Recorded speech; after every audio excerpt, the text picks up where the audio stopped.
Voilà. Hello.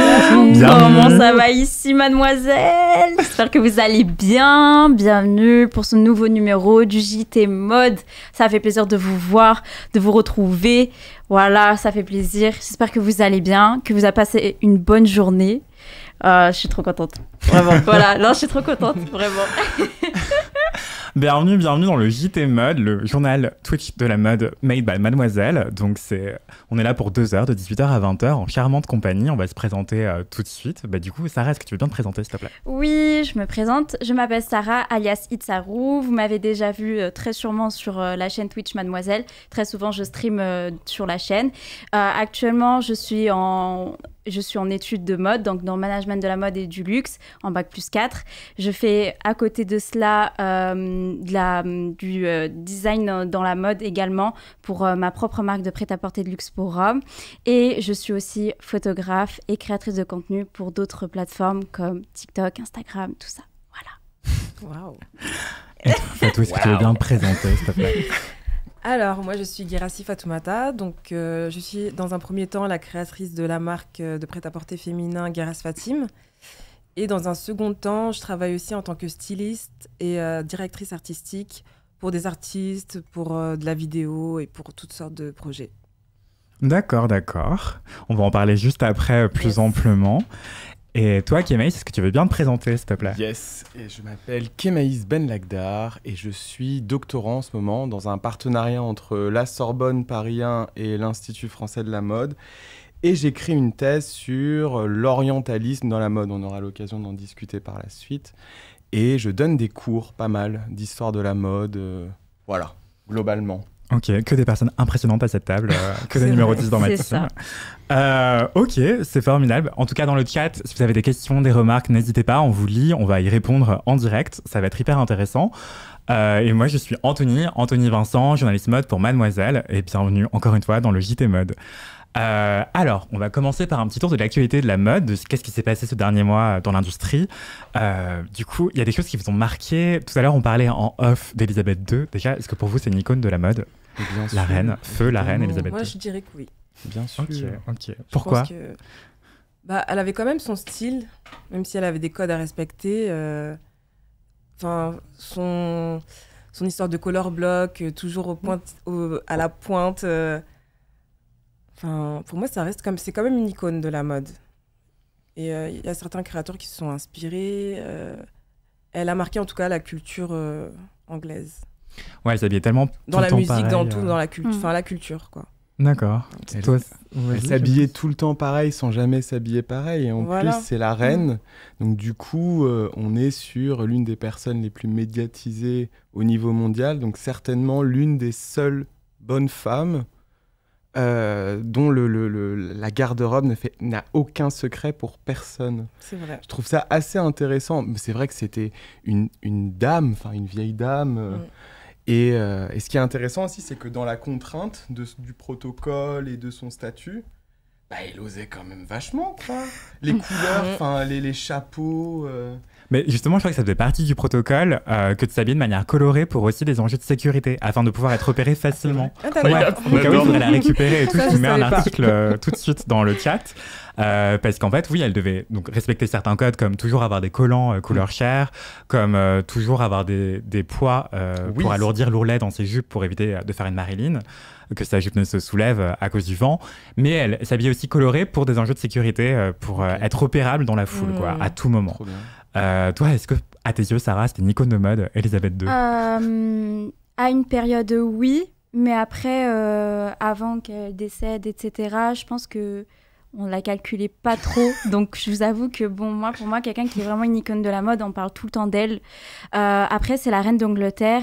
Elle est toujours médiatisée, donc c'est normal que, oui, on parle d'elle, mais on parle pas d'elle dans le sens fashion, en fait. On parle plus pour autre chose. Donc, c'est pour ça que, pour moi, elle peut pas réellement rentrer dans la case icône de la mode. Peut-être vraiment dans les années 50, 60, oui, parce qu'on a vu au niveau de ses garde-robes, c'était un peu plus osé, elle était un peu plus jeune. Maintenant, quand elle a été elle a pris de l'âge, la garde-robe change également, et ce qui fait que non, pour moi, je ne peux pas appeler ça une icône de la mode. C'est un peu un mot trop fort pour ce que c'est. Voilà. Ok, d'accord. Désolée, Elisabeth. Non, mais vraiment, paix à son âme. Un peu de respect, s'il vous plaît. On peut parler d'un tout autre sujet, ou peut-être une icône de la mode incontestable, en tout cas, je l'espère, Beyoncé. Beyoncé, elle a été nommée ambassadrice de Tiffany & Co. il y a quelques mois maintenant. Il y a une première campagne qui avait fait polémique, où elle a porté un diamant jaune énormissime. Je sais pas si vous avez vu passer ces images. Voilà, un diamant qui vient de certaines mines en Afrique du Sud, il me semble, qui pose des questions à plein d'égards. Là, il y a une nouvelle campagne qui vient de sortir où on la voit porter un bijou encore plus différent. Hein. C'est pas des grosses pierres cette fois-ci, c'est une énorme maille, enfin un collier, pardon. Assez impressionnant, je vais vous le montrer d'ailleurs juste après.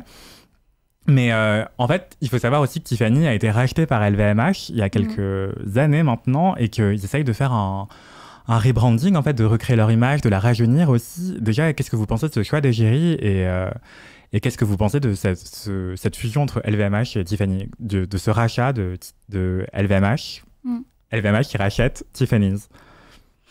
Déjà, je sais que Tiffany & Co, c'est une marque américaine. Et ce qui fait que, je pense, il y a le fait que LVMH arrive un petit peu récupérer Tiffany & Co. Je ne vais pas dire que ça rend francisé la marque, mais ça se voit qu'ils veulent rajouter un peu leur petite pincette d'ADN très français, très de la haute, très luxueuse, etc. Et oui, effectivement, le choix de Beyoncé, c'est une très bonne stratégie, sachant qu'actuellement, elle est très hype. Surtout avec le dernier album qu'elle a sorti. On attend les visuels. Oui, en plus. Oui, j'avais vu aussi, je ne sais pas s'il y a la vidéo de la communication qui a été faite, la première communication qui a été faite pour Tiffany & Co avec Beyoncé, où on l'entend chanter avec le piano accompagné de son mari. Ouais, elle chantait Moon River. Il y a ce côté très romantique, glamour, qui est très beau à voir en soi. Mais après, oui, au niveau des polémiques à côté, c'est vrai que quand on voit un petit peu le combat de Beyoncé, qu'à côté, on voit Tiffany & Co, ce qu'ils font, c'est vrai qu'on se pose des questions. Donc, ouais. Ouais, voilà, c'est exactement celle-là, ouais. Ouais, toi, Fatou, qu'est-ce que tu en penses de ce choix d'égérie et de cette campagne qui perdure, qui se poursuit? Stratégiquement, c'est le meilleur choix qui soit. C'est quand même Beyoncé, c'est une star internationale qui touche toutes les tranches d'âge aujourd'hui, Je vois pas quelle star aujourd'hui réunit autant de personnes. Ouais. Que ce soit de le public féminin ou masculin.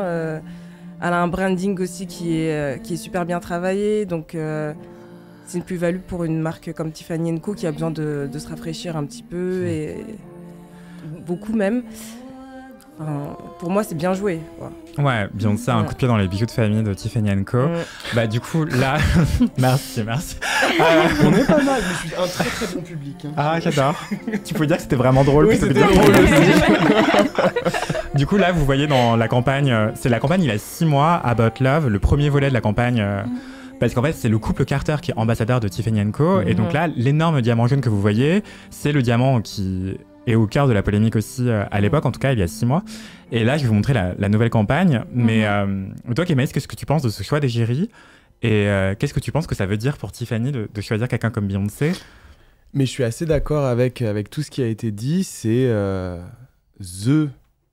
chanteuse en ce moment qui fait énormément de bruit, en plus avec toute une idée de réinvention d'elle-même, de relancement d'un nouveau style de musique, vestimentaire, etc. Donc surfer sur la vague de ça pour justement du coup s'en servir pour image de marque, ça marche de fou, quoi. Et en plus, ce qui est hyper intéressant aussi, c'est que finalement, c'est pas nouveau, les très très très grandes stars qui ont une actualité et qui font qui deviennent égéries de marques de luxe.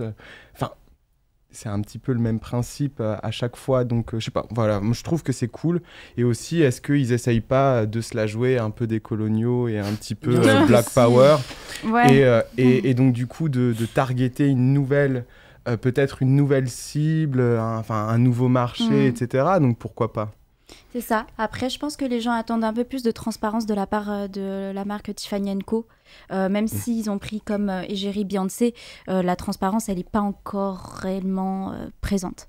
Surtout que quand on parle de joaillerie, on parle du coup de métaux précieux et aussi de pierres précieuses. Et donc l'extraction de ces pierres-là pose aussi beaucoup de questions. C'est intéressant que tu parles de transparence, Sarah, parce que effectivement, on parlait autrefois de diamants de sang pour désigner justement ces pierres qui ont été obtenues par des biais, des moyens hyper inhumain en fait parfois, et aussi fruit de la corruption aussi parfois, tout ça est entremêlé.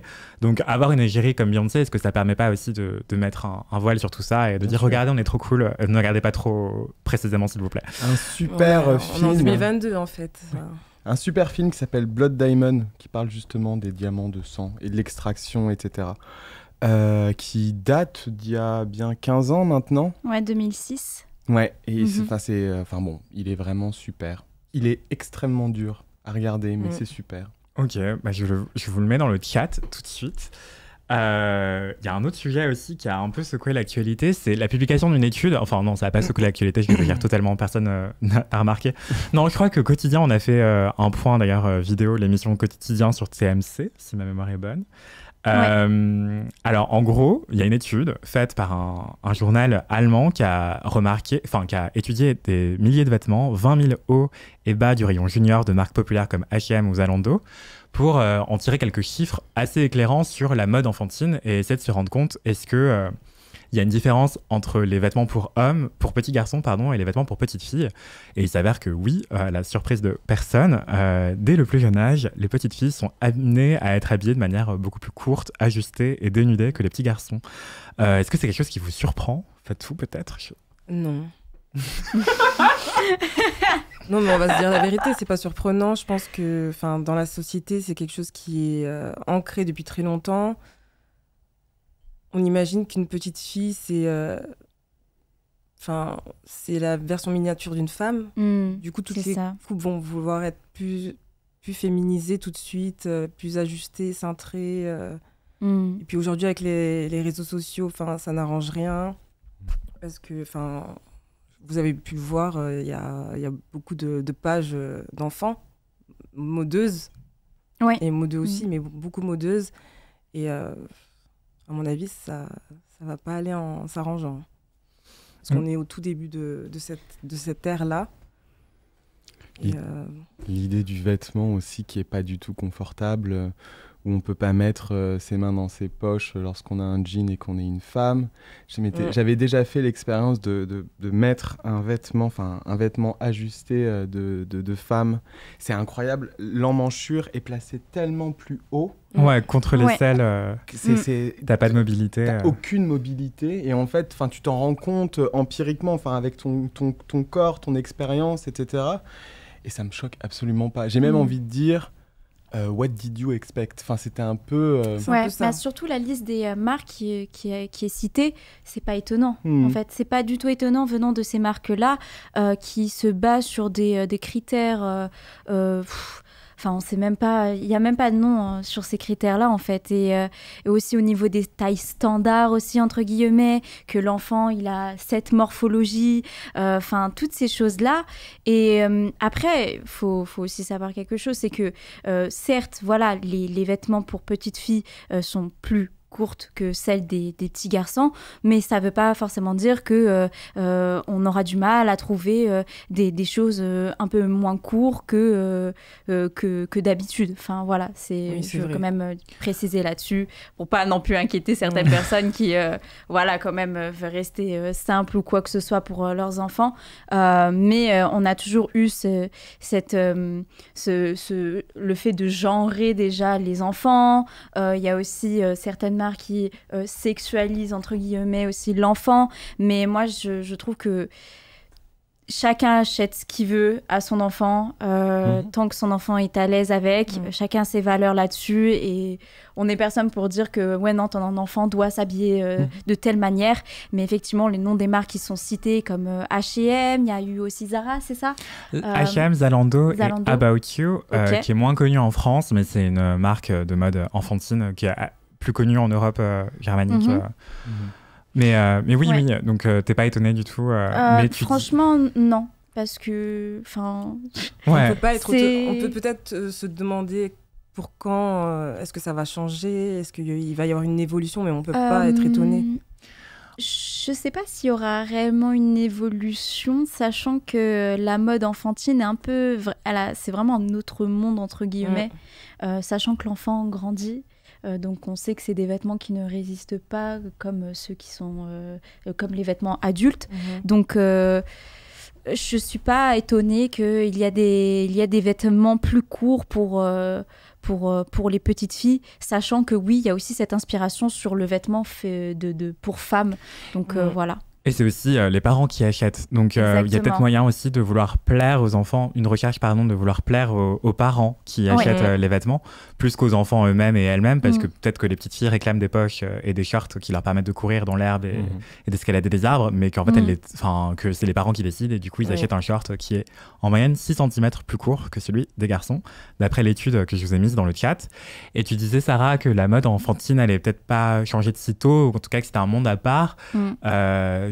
J'ai aussi de mettre dans le chat un lien vers un article que j'ai écrit sur le fait que, Jacquemus par exemple se lançait dans l'enfant et qu'il y a plein d'autres, dans la mode enfantine, et qu'il y a plein d'autres marques comme ça de luxe, de créateurs, de designers qui se mettent aussi à faire de la mode pour enfants parce que c'est un marché hyper lucratif en fait, puisque les enfants grandissent très vite et donc ils achètent beaucoup de vêtements, ils ont besoin de beaucoup de vêtements. Et une fois qu'on a fidélisé les parents, pourquoi pas fidéliser les enfants aussi, futurs consommateurs et consommatrices. C'est ça. Voilà. Mais d'ailleurs, toi, est-ce que tu as déjà pensé, Fatou, à faire de la mode pour enfants? Franchement, non. Pas pour l'instant, c'est vraiment pas ma priorité. J'aimerais beaucoup faire de l'homme, par contre. Mais peut-être plus tard, si j'ai un petit bébé, peut-être que ça me donnera plus envie. Mais pour l'instant, c'est pas... Je pourrais pas m'exprimer, d'après moi en tout cas, je pourrais pas m'exprimer autant que je m'exprime sur de la femme ou sur de l'homme, peut-être. Est-ce que ça t'arrive d'être inspiré par des matières? Oui, bien sûr.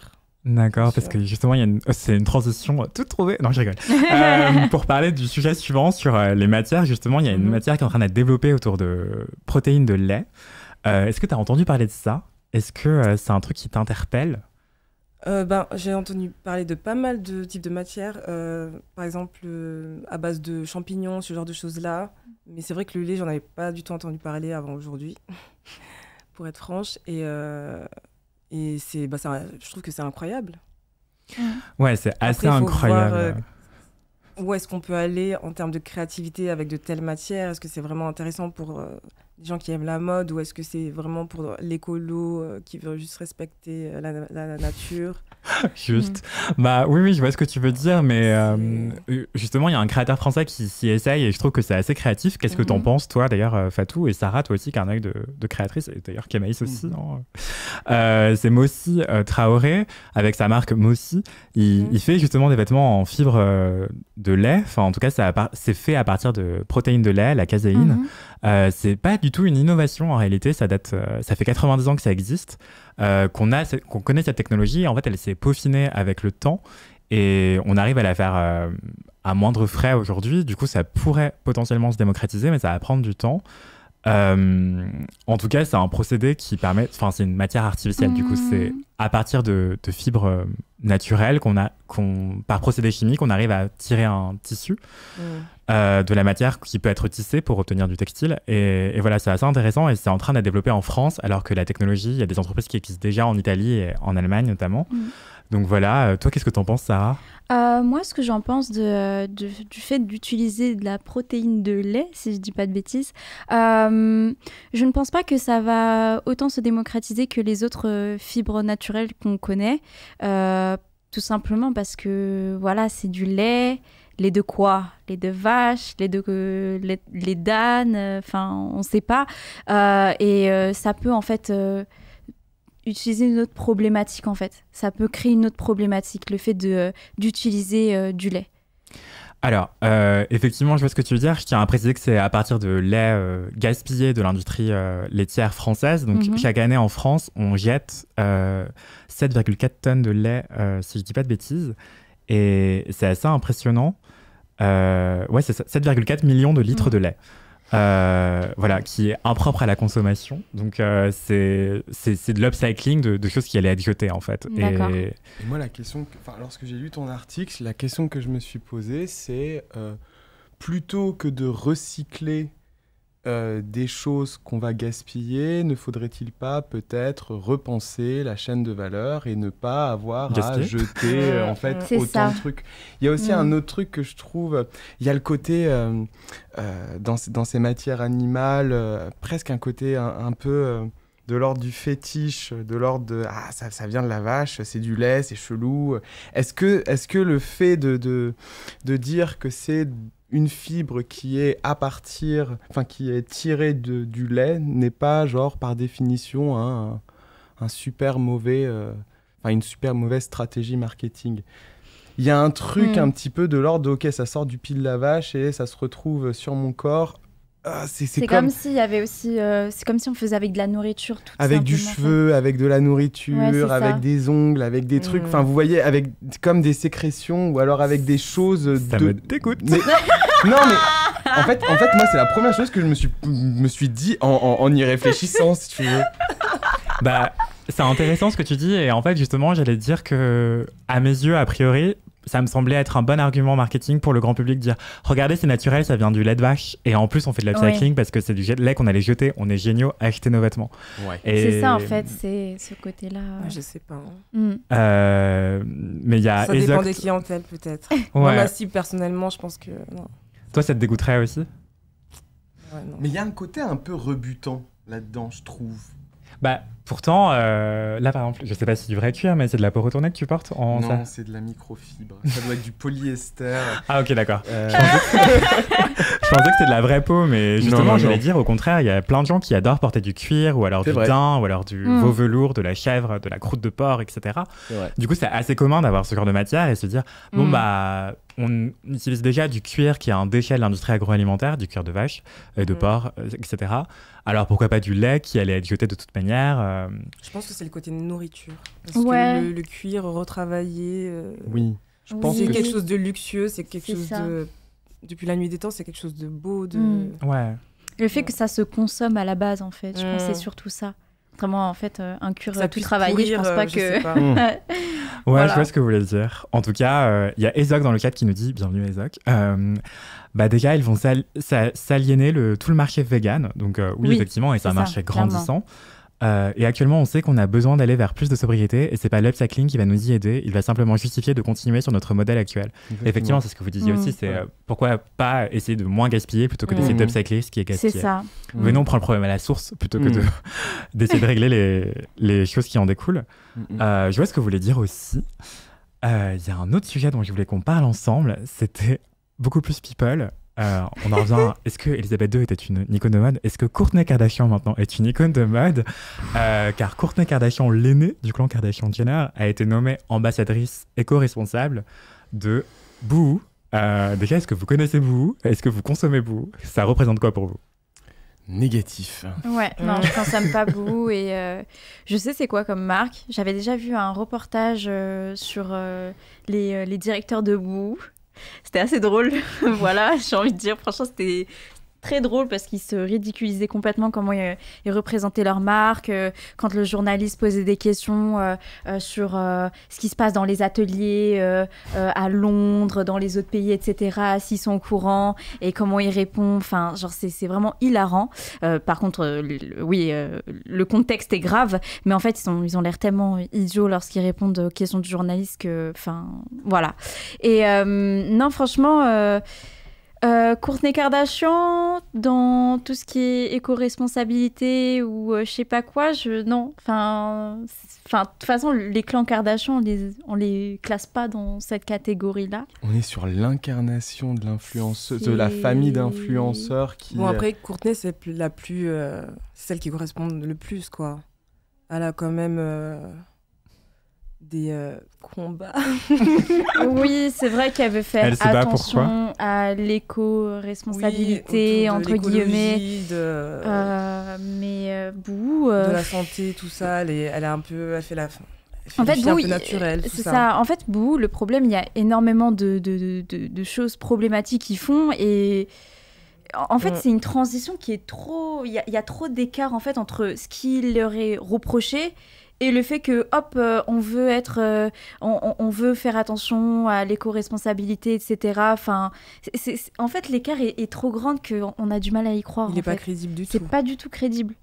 En fait, c'est même pas crescendo, c'est d'un coup comme ça. Ouais, alors effectivement, c'est d'un coup comme ça aussi parce que Boo a été épinglé à plusieurs reprises et de plus en plus fréquemment pour pratiques trompeuses et aussi pour soupçons d'esclavage moderne. Il y a plusieurs assos qui ont essayé d'enquêter là-dessus. Parce que tu parlais de Londres, Sarah, effectivement, Boo, qui est le même groupe que Pretty Little Thing, c'est des marques qui revendiquent aussi le Made in England. Et en fait, c'est fabriqué dans des ateliers de misère en plein Londres ou la banlieue de Londres par des personnes extrêmement précaires qui sont payées à peine £1 de l'heure, quoi, un livre. Et voilà, donc c'est vraiment une misère. Et effectivement... Et Boo, du coup, essaye de redorer son image, de redorer sa réputation. Et nommer une ambassadrice comme ça, aussi suivie, c'est aussi une tentative de fidéliser ces 200 millions de personnes qui suivent Kourtney Kardashian sur Instagram. Donc, c'est énormissime. Et peut-être que ces personnes-là, en fait, sont pas si sensibilisées que ça aux questions d'éco-responsabilité, quoi. C'est ça. Parce que, on n'en sait rien en fait, moi j'en sais rien, pardon, je connais pas bien Kourtney Kardashian, mais je connais pas ses combats, mais je sais pas à quel point est-ce qu'elle est crédible sur ce Malgré côté-là. qu'elle en est, je pense pas que ce soit pour ça qu'on la suit en fait. C'est exactement ça. Bon, même si elle est directement affiliée à sa famille, donc les Kardashian, dans sa communication à Kourtney, on ne ressent pas du tout ce côté de sensibilisation sur l'éco-responsabilité. Oui, chez elle, dans son quotidien, elle fait attention à ses déchets, mais sinon... sans plus, en fait. Il y a Elle pas... fait le tri sélectif. Voilà, c'est ça. La poubelle jaune et violette. C'est ça. En tout cas, pour recontextualiser, du coup, Kourtney Kardashian, là, elle a signé une collection de vêtements qui est disponible depuis le 13 septembre 2022, donc aujourd'hui. C'est une collection de vêtements qui est éco-responsable, sustainable fashion, mais du coup, ça veut dire que tout le reste ne l'est pas. Merci, Boo. Et aussi, outre cette collection capsule, il y a aussi toute une série de contenus éducatifs, pédagogiques sur l'éco-responsabilité. Donc, elle a fait appel à une amie influenceuse, Stephanie Shepard, cofondatrice d'une asso qui s'appelle Future Earth. Et aussi, elle va faire des contenus audiovisuels, donc des vidéos, pour raconter un peu les coulisses de la création de cette collection et ce que ça raconte sur les enjeux d'éco-responsabilité dans la mode, notamment le développement textile, comment réduire les déchets, etc. Donc tout ça va sortir au compte-gouttes sur les réseaux sociaux de Boo et de Kourtney Kardashian. Mais ouais, dites-nous dans le chat, en tout cas, ce que vous en pensez de cette nomination. Et est-ce que vous la trouvez crédible? Est-ce que ça vous donne envie d'aller chez Boo? Au contraire, de tout brûler? Perso, je penche plutôt pour la deuxième option. Qu'est-ce que tu en penses? Mais c'est une énième... Mais non, c'est une énième collection qui est labellisée Sustainable. Pour moi, une vraie collection Sustainable, c'est une collection qui n'existe pas. Enfin, c'est pas une collection qui va pas se rajouter à toute l'économie qui existe déjà, et c'est assez... Enfin, je sais pas, c'est du greenwashing à l'état pur. Alors, en essayant de se faire l'avocat du diable, tu disais effectivement qu'elle était suivie par plus de 200 millions de personnes. Donc peut-être que c'est dans ces 200 millions de personnes, il y aura des personnes qui seront sensibilisées, qui trouveront que sa pédagogie est intéressante et changeront véritablement. Mais ça, c'est impalpable, c'est extrêmement difficile. Ouais. En fait, c'est un changement de communauté. Oui. Mais cette communauté, elle ne l'a pas. Cette communauté qui est sensible à l'éco-responsabilité, elle ne l'a pas. Et même dans tous les cas, j'avais une question, parce que l'association auquel elle veut s'affilier, Future Earth, est-ce que c'est une association qui est... comment expliquer? En fait, qui est pas réelle, mais je sais pas comment on peut expliquer ça. Mince, j'ai plus le mot. Mais en gros, qui est cohérente avec ses crédits, voilà. Parce qu'il y a beaucoup, parce que ça aussi, même en France, on en a des associations qui se disent éco-responsables, blablabla, mais c'est que du pipeau. Il y a beaucoup trop de choses qui sont problématiques. Donc c'est pour ça que moi, je suis en train de me demander si cette association, elle n'a pas été choisie parce que Madame Stephanie Shepard est la copine de Kourtney Kardashian. Je pense que c'est plutôt cette option-là, parce que sinon elle aurait fait une collab avec une asso beaucoup plus connue et reconnue mondialement pour ses efforts et ses résultats, comme Sea Shepherd par exemple, justement, qui s'occupe. Je sais pas s'ils ont envie de se décrédibiliser en travaillant avec Boo, ce genre de... Bah voilà, justement. Donc Boo, je pense qu'ils ont pris l'assaut qu'ils voulaient bien d'eux. Business, je me dis aussi. Donc... Il y a Doano qui nous disait aussi dans le chat... alors, c'est un long message, je cite. Oui. Les écologistes émanent généralement des jeunes femmes mentionnées ci-dessus, qui ont donc en fait un mode de vie hyper capitaliste qui détermine 80% de la consommation. Et entre les voyages en avion ou les vacances en bateau, les aliments exotiques et les accessoires inutiles, elles ont à elles seules un impact sur l'environnement plus important que celui d'une famille indienne de 10 personnes. Peut-être aurons-nous à l'avenir un esprit plus large, mais réduire la question à cet aspect est très gamin. Donc ça, je pense que c'était par rapport à la question du véganisme un peu plus tôt. Non, c'est par rapport à Kourtney Kardashian. Il est en train de parler sur la famille des Kardashian. Mais oui, effectivement, c'est une famille qui a été épinglée à plusieurs reprises pour ses voyages en jet privé qui consomment énormément de CO2, de kérosène. Et aussi... il y avait aussi Kourtney Kardashian, mais aussi Kim Kardashian ont été épinglés pour leur consommation d'eau en pleine pénurie, en pleine sécheresse aux États-Unis. Donc c'est des chiffres absolument affolants à chaque fois, des hectolitres pour leur piscine, sans compter tous leurs allers-retours en jet privé, quoi. Et il y avait Kylie Jenner aussi qui avait fait scandale avec sa photo. Ah oui, avec son copain là. Ouais, on joue à Plouf Plouf. Quel jet on prend, le tien ou le mien, pour ce trajet de 15 minutes? Oh mon Dieu. Qu'on aurait pu faire en voiture.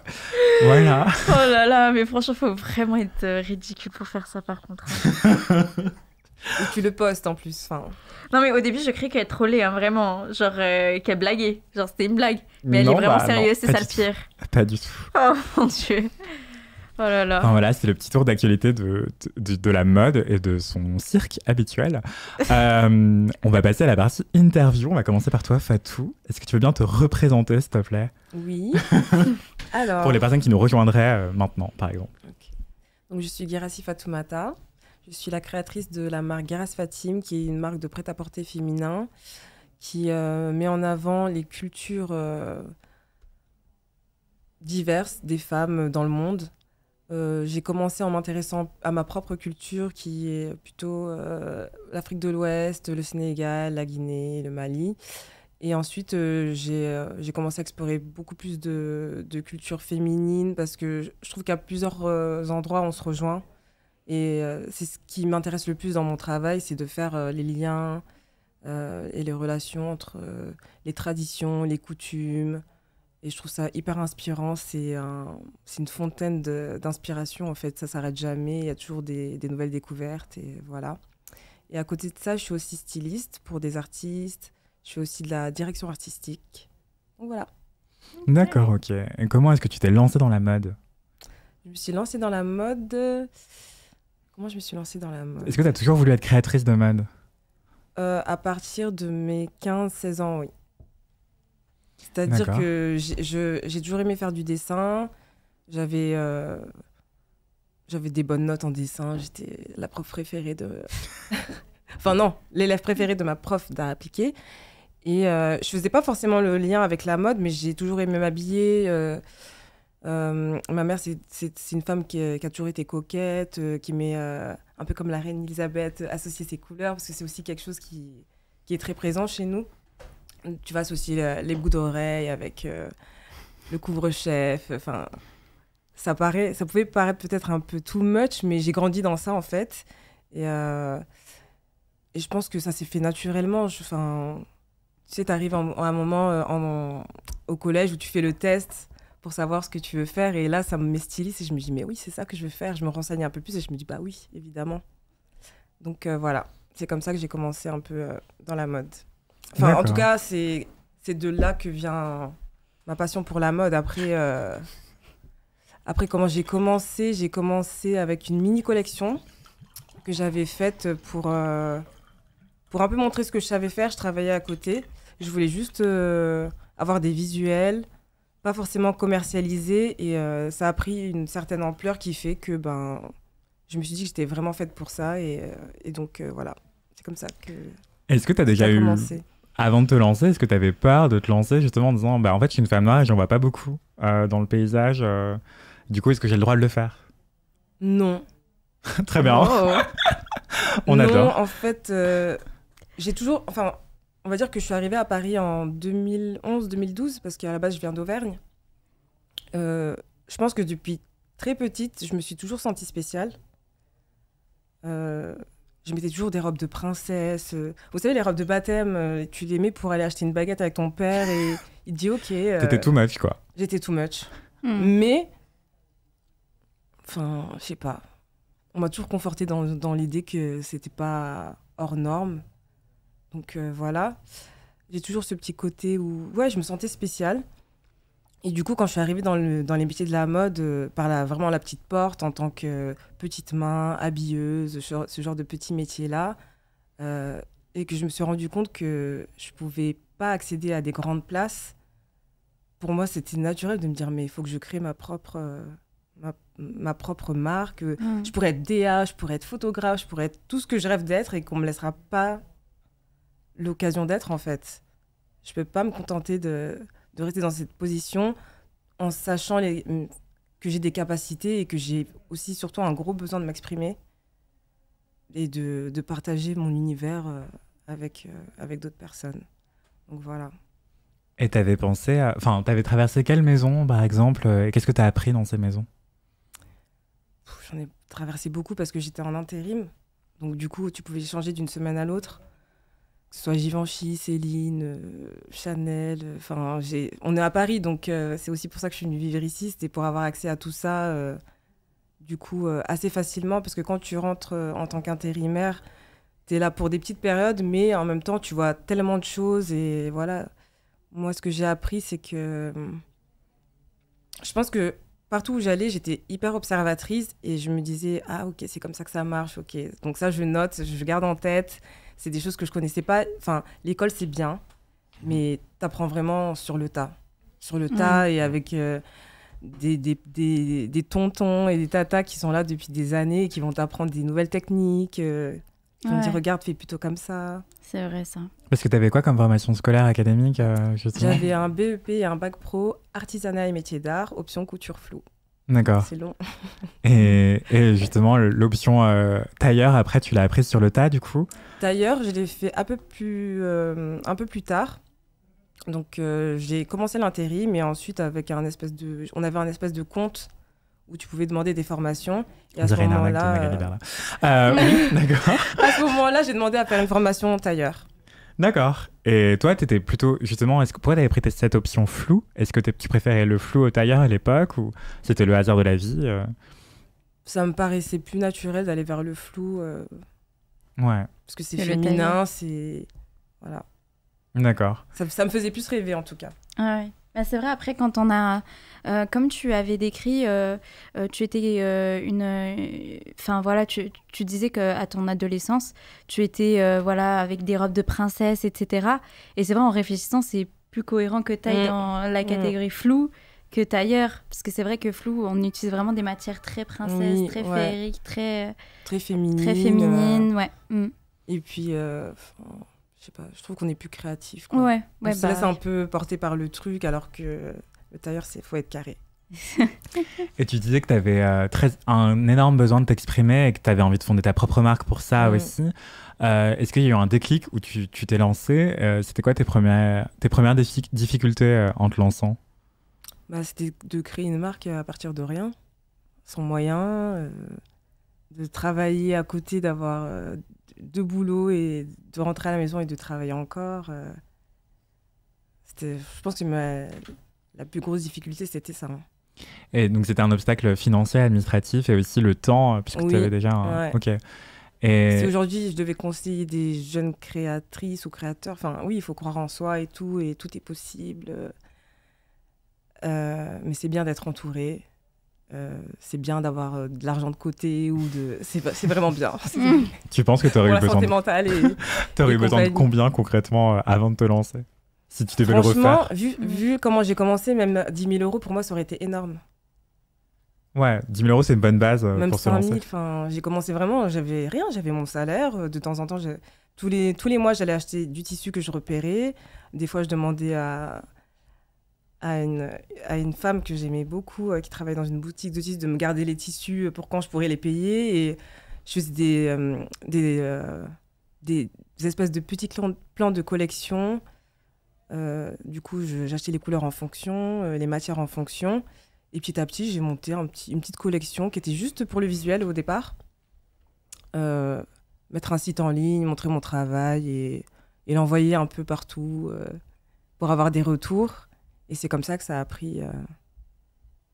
D'accord. Et Voilà. est-ce que justement, on voit beaucoup de jeunes créateurs et créatrices se lancer en ayant d'abord fédéré une communauté en ligne ça, est-ce que c'est quelque chose que tu trouves pertinent? Est-ce que si c'était à refaire, tu aurais commencé par ça aussi, juste ou tu l'as fait en fait? Est-ce que tu estimes que tu l'as fait réunir des fidèles, des gens inspirés par ton univers Ben, ça m'aurait facilité beaucoup de choses, c'est sûr.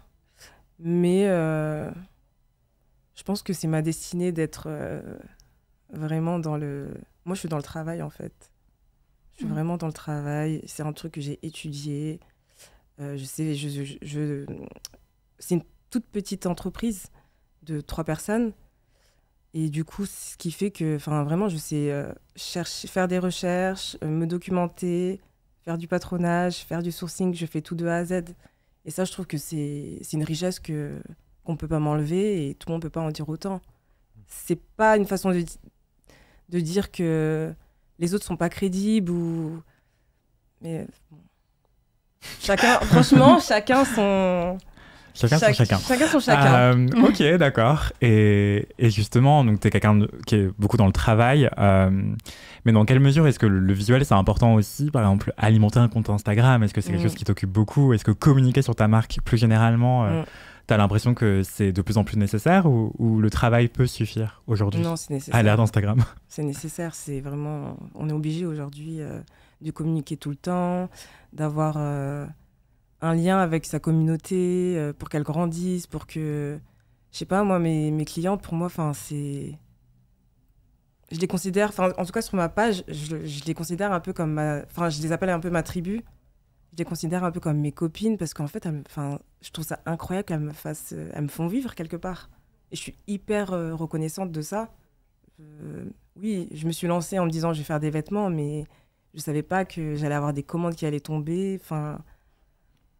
C'était, tu sais, tu te lances vraiment sans regarder où tu vas et un jour, t'as des commandes, on te demande des pièces pour des célébrités. Enfin, T'es habillée qui comme je suis loin célébrité? d'être arrivée là où je veux arriver, ça c'est clair. Mais je pense que j'ai fait un bon bout de chemin quand même. T'es habillée qui, par exemple, comme célébrité? Je vais pas habiller beaucoup de célébrités. J'ai habillé, la plus récente, c'est Iseult. Ah oui. avec qui j'ai travaillé à plusieurs reprises. Et comment ça se passe justement ce genre de collaboration? Est-ce qu'on vient te voir en disant je veux acheter telle robe, point? Ou est-ce qu'on te présente l'événement et on te dit bah, qu'est-ce que ça t'inspire? Ça a commencé comme ça. En mode, elle a flashé sur une robe, elle m'a dit oui, je veux cette robe dans ma taille et tout. Et je dis bah let's go, je t'adore, j'aime trop ce que tu fais. Et c'est quelqu'un avec qui c'est hyper facile de travailler parce qu'elle a la vision, elle a les refs et ça va hyper vite en fait. Tu vois, c'est tac, tac, tac, elle me donne une idée, je lui donne une idée et on y va. Et elle sait vraiment ce qu'elle veut, quoi. Donc, quand c'est comme ça, c'est easy et voilà. Ok. Est-ce que Kémaïs, t'as une question? Est-ce que Sarah, t'as une question? Bah là, je suis en train de voir l'Instagram et tout. Je trouve que c'est vraiment beau. Il y a ce côté très épuré et ouais, on voit les choses, que c'est divers, que c'est mélangé, et aussi on a aussi ce trait de personnalité de Fatoumata et je trouve ça incroyable, c'est vraiment beau. Et je voulais savoir aussi, ça fait combien d'années que ton entreprise est en activité? Je dirais qu'elle est en activité sérieusement, peut-être 2 ans. 2 ans? 2 ans, parce que, comme je disais, en réalité, j'ai été salariée jusqu'à l'année dernière, quoi. Ouais. Donc, Et comment t'as fait pour ne pas faire de burn-out?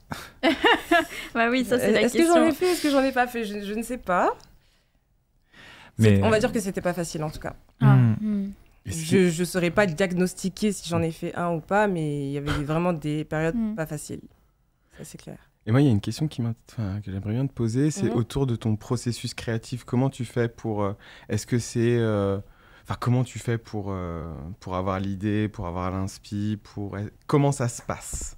Entre il n'y a rien et il y a une collection sur le site dispo. D'un point de vue créa, en tout cas. D'un point de vue créa, par exemple, pour la collection Child of Migrant, je voulais représenter un peu l'enfant de l'immigré dans un contexte occidental. comment est-ce qu'il porte sur lui son héritage sans être déguisé, sans être... en gardant sa personnalité. Enfin, c'est comme... La femme Guérès Fatim, elle est quand même assez sexy. Donc, comment tout ça se mélange. Et ce qui était important pour moi, c'est que toutes les influences se marient entre elles aussi. Donc, à partir de là, je trouve l'idée Child of Migrants, le nom de la collection. Et là, tout de suite, je pars dans des recherches pas possibles, ancestrales, en partant du nord du Maghreb au sud du Mali. Et je mélange le maximum de codes qui me parlent, en fait, et qui m'inspirent, et voilà. Du coup, là, tu parlais du nord du Maghreb et du Mali. Est-ce que c'est une marque qui est très ancrée en Afrique? Est-ce que c'est important pour toi? Oui. D'accord. Ce qui m'inspire le plus, c'est aussi les gens qui me ressemblent. Donc forcément, oui, moi, je suis une femme noire d'Afrique de l'Ouest, guinéenne et sénégalaise. J'ai grandi avec des Marocaines, des Algériennes, des gens de couleur, beaucoup. Pas que, mais beaucoup, en majorité quand même. Et c'est sûr que c'est vraiment ce qui va m'inspirer le plus. Et est-ce que tu as l'impression, justement, par ces inspirations-là et aussi par le fait d'être une femme noire dans l'industrie de la mode française et internationale, d'être exotisée parfois, d'être fétichisée aussi par les médias ou par les gens qui se disent « Ah, en fait, il me faut une femme noire comme créatrice pour bien faire médiatiquement ». Ou on n'en est pas encore là? On n'en est pas encore là. Mais ce que j'ai remarqué, en tout cas, à mes débuts, c'est que j'avais du mal à faire comprendre que malgré le fait que j'utilise des mannequins pour la plupart racisés, ça ne veut pas dire que mes vêtements ne sont faits que pour les gens racisés, en fait. Et ça, j'avais du mal parce qu'on me contactait que pour des artistes noirs. Enfin, les mêmes stylistes qui allaient habiller, je sais pas moi, Angèle et qui allaient habiller... qui d'autre? Angèle et, par exemple, Aya. On allait m'appeler que pour Aya alors que la personne, elle gère les deux artistes. Mais pour elle, c'est inconcevable de m'appeler pour Angèle, alors que, non. Pourquoi, à ton avis? Parce que c'est l'esprit trop fermé, pas assez ouvert, je pense. Donc, pour toi, le fait que des stylistes ne te contactent pas forcément pour des artistes blanches, pour toi, c'est vraiment avoir un esprit fermé sur le fait que elle peut avoir des problèmes sur les réseaux sociaux si elle porte ta marque et que les gens utilisent des grands mots, commencent à faire des polémiques. Non, je pense pas des problèmes, mais c'est plus dans le sens où ils n'arrivent pas à s'imaginer une femme blanche dans mes vêtements. Parce que quand ils vont le voir porter, ça va être porté sur une femme noire, une femme ou une femme de couleur. Et du coup, ils n'arrivent pas à se projeter. Alors que, je pense que toi et moi, par exemple, depuis qu'on est petite, on regarde des Vogue, on regarde la télé. Ouais. On n'avait pas le choix de se projeter, en fait. Sinon... Bah oui, clairement. Mais ce que je trouve ça intéressant, c'est que toi, tu mélanges plusieurs pays d'Afrique, alors que très souvent, on a cette séparation entre l'Afrique du Nord et l'Afrique centrale et du Sud. Tout simplement parce que je pense qu'il y a aussi ce problème, comme tu dis, de fermeture d'esprit, ce problème du fait que non, on se ressemble pas, non, on est complètement différents, on n'est pas ensemble, etc. On entend beaucoup ces mots-là qui sont, pour moi, qui sont graves, hein, parce que premièrement, on est tous africains, avec un grand A, qu'on le veuille ou non. Et en fait, toi, tu as réussi à casser cette barrière que beaucoup de gens, donc la société en règle générale, impose sur la vision de l'Afrique avec un grand A. En gros, vraiment qu'il y a une séparation entre ceux qui sont d'Afrique du Nord, ceux qui sont de l'Afrique centrale et ceux qui sont de l'Afrique du Sud. Et ça, je trouve ça super bien, surtout à travers le vêtement. C'est pas facile. Et je voulais savoir, est-ce que tu as déjà eu des petites polémiques par des personnes qui ont du mal à comprendre en fait ton univers, où est-ce que tu veux te projeter sur cette en fait pour enlever que tu aies retiré cette séparation que beaucoup de gens mettent automatiquement. Est-ce que tu as déjà eu des polémiques là-dessus en fait? Alors jusqu'à aujourd'hui, j'ai pas eu encore de polémique, mais je pense que ça arrivera. La seule réflexion qu'on m'a souvent faite, mais en fait, je comprends pas, mais pourquoi Guérès Fatim? Ça, c'est une question qui revient souvent sur un ton qui pose une question, genre, tu t'appelles Guérassi Fatoumata, pourquoi Guérès Fatim? Ça, c'est une question qui revient souvent avec Pourquoi? Je comprends pas. Ouais, genre, je comprends pas en fait. Non, vraiment, je comprends pas pourquoi tu poses la question. Oui, en fait, pourquoi ces gens-là ont cette question-là? Non, mais on m'a souvent posé cette question, et même jusqu'aujourd'hui. Hein. Ok. Pourquoi t'as choisi Guerras Fatim? Ça fait un peu arabe, ça fait un peu espagnol, je sais pas trop comment t'y tuer, du coup. Pourquoi je devrais avoir une identité pour une marque? Pourquoi je pourrais pas... Oui, être une marque internationale ou panafricaine. Ouais, ce syncrétisme des cultures est hyper intéressant. Toi, qu'est-ce que ça t'évoque? Il n'y a pas que l'Afrique, il y a aussi beaucoup l'Asie, l'Asie du Sud. Oui. Après, c'est beaucoup, j'ai grandi, on regardait des Bollywood tout le temps avec ma mère parce que, comme je disais, on a beaucoup de points en commun. On aime l'opulence, on aime la beauté. C'est des cultures en fait qui t'ont entouré. Voilà. C'est ça en fait. C'est des cultures qui t'ont entouré. T'as pu les apercevoir, t'as pu les voir. Et tu admires. En soi, tu admires. Et même, tu n'as pas envie qu'on te mette dans une case aussi. Non. Mais moi, je trouve que le gros souci aussi de la société, c'est qu'ils aiment beaucoup mettre les créateurs africains avec un grand A dans une case. Genre, vous êtes réservé uniquement pour ces gens-là. Vous êtes réservé uniquement pour cette communauté, etc. Et je trouve que toi, tu arrives à dire non, moi, me mettez dans aucune case. Moi, je fais ce que je trouve magnifique, ce qui m'inspire, et c'est tout. Et me mettez pas, oui, mais toi, t'es pour ces genres de personnes-là, cette communauté-là, cette tribu-là. Voilà. Mais je trouve ça... moi j'admire. Merci. Mais en fait, ce qui est moi je trouve 2, 3, 4, c'est bon, on commence. Ce que je trouve hyper intéressant aussi du coup en Afrique, effectivement, lorsque tu parles de l'Afrique du Nord et de l'Afrique noire, et souvent on fait une grosse séparation entre les deux parce que les Africains en gros, il y a du racisme aussi en Afrique. Les Arabes et les Noirs, c'est pas tout le temps chouette. Ouais. Bref.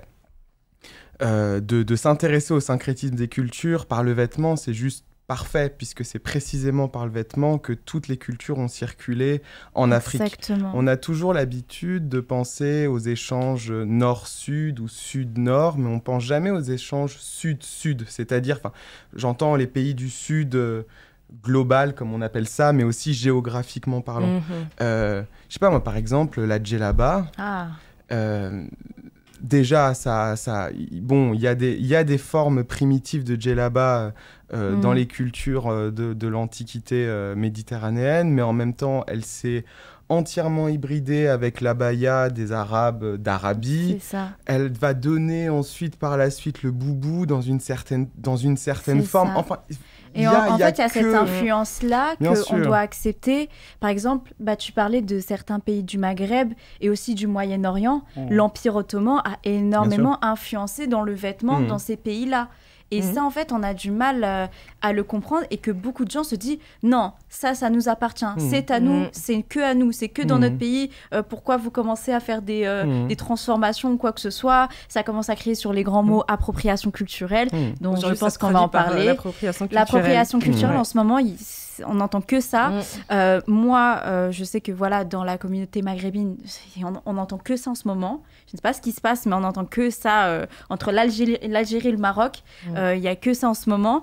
Et alors qu'en fait, on a été influencé par des empires, par beaucoup de pays, par beaucoup de cultures, en fait. Se souvenir aussi que les frontières de l'Afrique, vous vous êtes jamais demandé pourquoi est-ce qu'elles sont... coupé au compas et tout ça. C'est le résultat d'une conférence, la conférence de Berlin, 1884-1885, où vous avez toutes les plus grandes puissances européennes de l'époque qui se sont dit, bon, ok, très bien, l'Afrique est un énorme gâteau. On va le couper. On va le couper. Qui prend quoi? Et en fait, c'est ça. Moi, ce qui m'énerve avec cette espèce de chauvinisme et de patriotisme africain entre les Maliens et les Sénégalais, les Africains, les Tunisiens et les Algériens et tout ça, c'est qu'en fait, j'ai l'impression que c'est une haine qui est construite par l'Occident. Oui, bien sûr. En fait, de sortir de cette idée de la frontière, parce qu'il y en avait. En fait, il n'y en avait pas vraiment. Enfin, il y en avait sans en avoir. Il y avait des régences, il y avait des territoires qui appartenaient à certains empires, etc. Mais c'était pas aussi c'était tranché, coupé, clairement. Je trouve que... Mais du coup aussi, je voulais réagir faisant un petit peu l'avocat du diable. Lorsque, par exemple, dans ta communication sur les réseaux, tu ne choisis que des personnes racisées, est-ce que tu n'as pas l'impression que d'emblée, t'exclus la blanchité? Et que du coup, en fait, la cliente blanche serait du coup dans je m'interdis de porter ça puisque je ne suis pas la target, en gros. Et en fait, de se mettre de changer le point de vue et de se dire ouais, mais peut-être qu'elle a raison. Ou même si je suis pas d'accord avec elle et même si elle est fermée d'esprit et qu'elle est étroite et que on pourrait engager une conversation intelligente, bien sûr. De prime abord, tous les mannequins sont noirs ou arabes, est-ce que je suis la target? Et comme la mode, ça n'est qu'une question de représentation, et je me représente, et en même temps tu disais un truc hyper intéressant tout à l'heure parce que tu disais c'est trop facile. Hein. On a été obligé de s'identifier à des blondes aux yeux bleus. Bah on n'avait pas le choix. Et... Parce qu'il y avait en fait, ça... faut casser ce truc où tu dois forcément pouvoir t'identifier. Mais surtout qu'en plus, aujourd'hui, avec le climat qui est aussi tendu avec l'appropriation culturelle, est-ce que ça serait OK pour, disons, une petite blanche du Marais woke qui lit Bell Hooks et tout ça, de venir porter des trucs sans avoir l'impression que son propre... En plus d'appeler... Tu vois, par exemple, je trouve que c'est hyper intéressant que tu appelles ta collection Shade of Migration. Enfin, c'est trop intéressant Enfin bref, de trouver des mots, de trouver des formes et tout ça. Mais elle, qu'est-ce que ça lui raconte, Shade of Migration? Ça la fait voyager, ça la sort de son petit Paris, dans son dressing, quoi. Enfin, moi, je suis quelqu'un qui adore apporter des choses de voyage. Je pense que la petite Bobo du 17e, elle va me faire la même chose. Enfin, à un moment donné, faut juste être ouvert et... je fais pas forcément de wax, je fais pas forcément un imprimé proprement, enfin vraiment... Ça, c'est la question que je voulais te poser aussi. Africain. Donc, je pense qu'il y a une palette pour tout le monde dans cette collection. Après, c'est vrai qu'il faut l'assumer, mais ça, pour moi, c'est plus une question de personnalité après. C'est pas une question de est-ce que je peux me permettre parce que vu que je suis blanche, non. Si tu as la personnalité, t'embrasses le vêtement en fait et y a pas de... tout va bien se passer en fait. Est-ce que tu t'interdis de faire du wax ou juste tu kiffes pas spécialement ce tissu? C'est un parti pris. Après, j'ai pas forcément de... Il y a des wax qui sont très beaux, hein. Ça c'est plus une question. Sachant que le wax a son histoire aussi, voilà. De ses origines, d'où ça vient. Et non, moi j'ai préféré plutôt, quitte à utiliser des produits, ou des tissus dits africains, j'ai préféré utiliser par exemple de l'indigo, qui est un coton qui va être teint à la main avec un espèce de processus artisanal qui est beaucoup plus intéressant et qui du coup est proprement un tissu qui va me parler parce que je l'ai vu, parce que c'est un truc... Est-ce qu'on dit pas Bogolan? Bogolan, c'est ça. Le Bogolan, c'est autre chose aussi. En tout cas, c'est le type de tissu qui m'intéresse pour la création. Et puis le wax aujourd'hui, c'est bon en fait. Ouais. Les gars, c'est bon. Ouais. On l'a vu. Il n'y a pas que le wax dans la vie. On a compris. C'est ça. Donc voilà, c'est aussi une façon de me différencier et de travailler, mon côté afro dans d'autres manières. Par exemple, faire une jupe pagne, ce genre de choses-là, des trucs un peu plus subtils, mais qui peut parler quand même à ma communauté. Oui, justement, est-ce que la mode africaine n'est pas trop souvent résumée au wax? Clairement, si. Malheureusement. Malheureusement. Ouais. Ça, c'est une question qu'on me pose souvent. Ah, t'es créatrice, nanana, t'as des trucs en wax? Ah bah non, désolée. Comment ça? Est-ce que justement le Bogolan... Bon, c'est logique en fait. Et quand tu vois, ah, ok. Et justement, il y a plein d'autres tissus, comme le kente, comme le Bogolan dont tu parlais. Est-ce que c'est des choses qui t'intéressent? Est-ce que c'est des artisanats que tu essayes de valoriser aussi? Bien sûr. Pour l'instant, j'ai utilisé que du pain tissé de Côte d'Ivoire, qui va se rapprocher du kente et du Bogolan.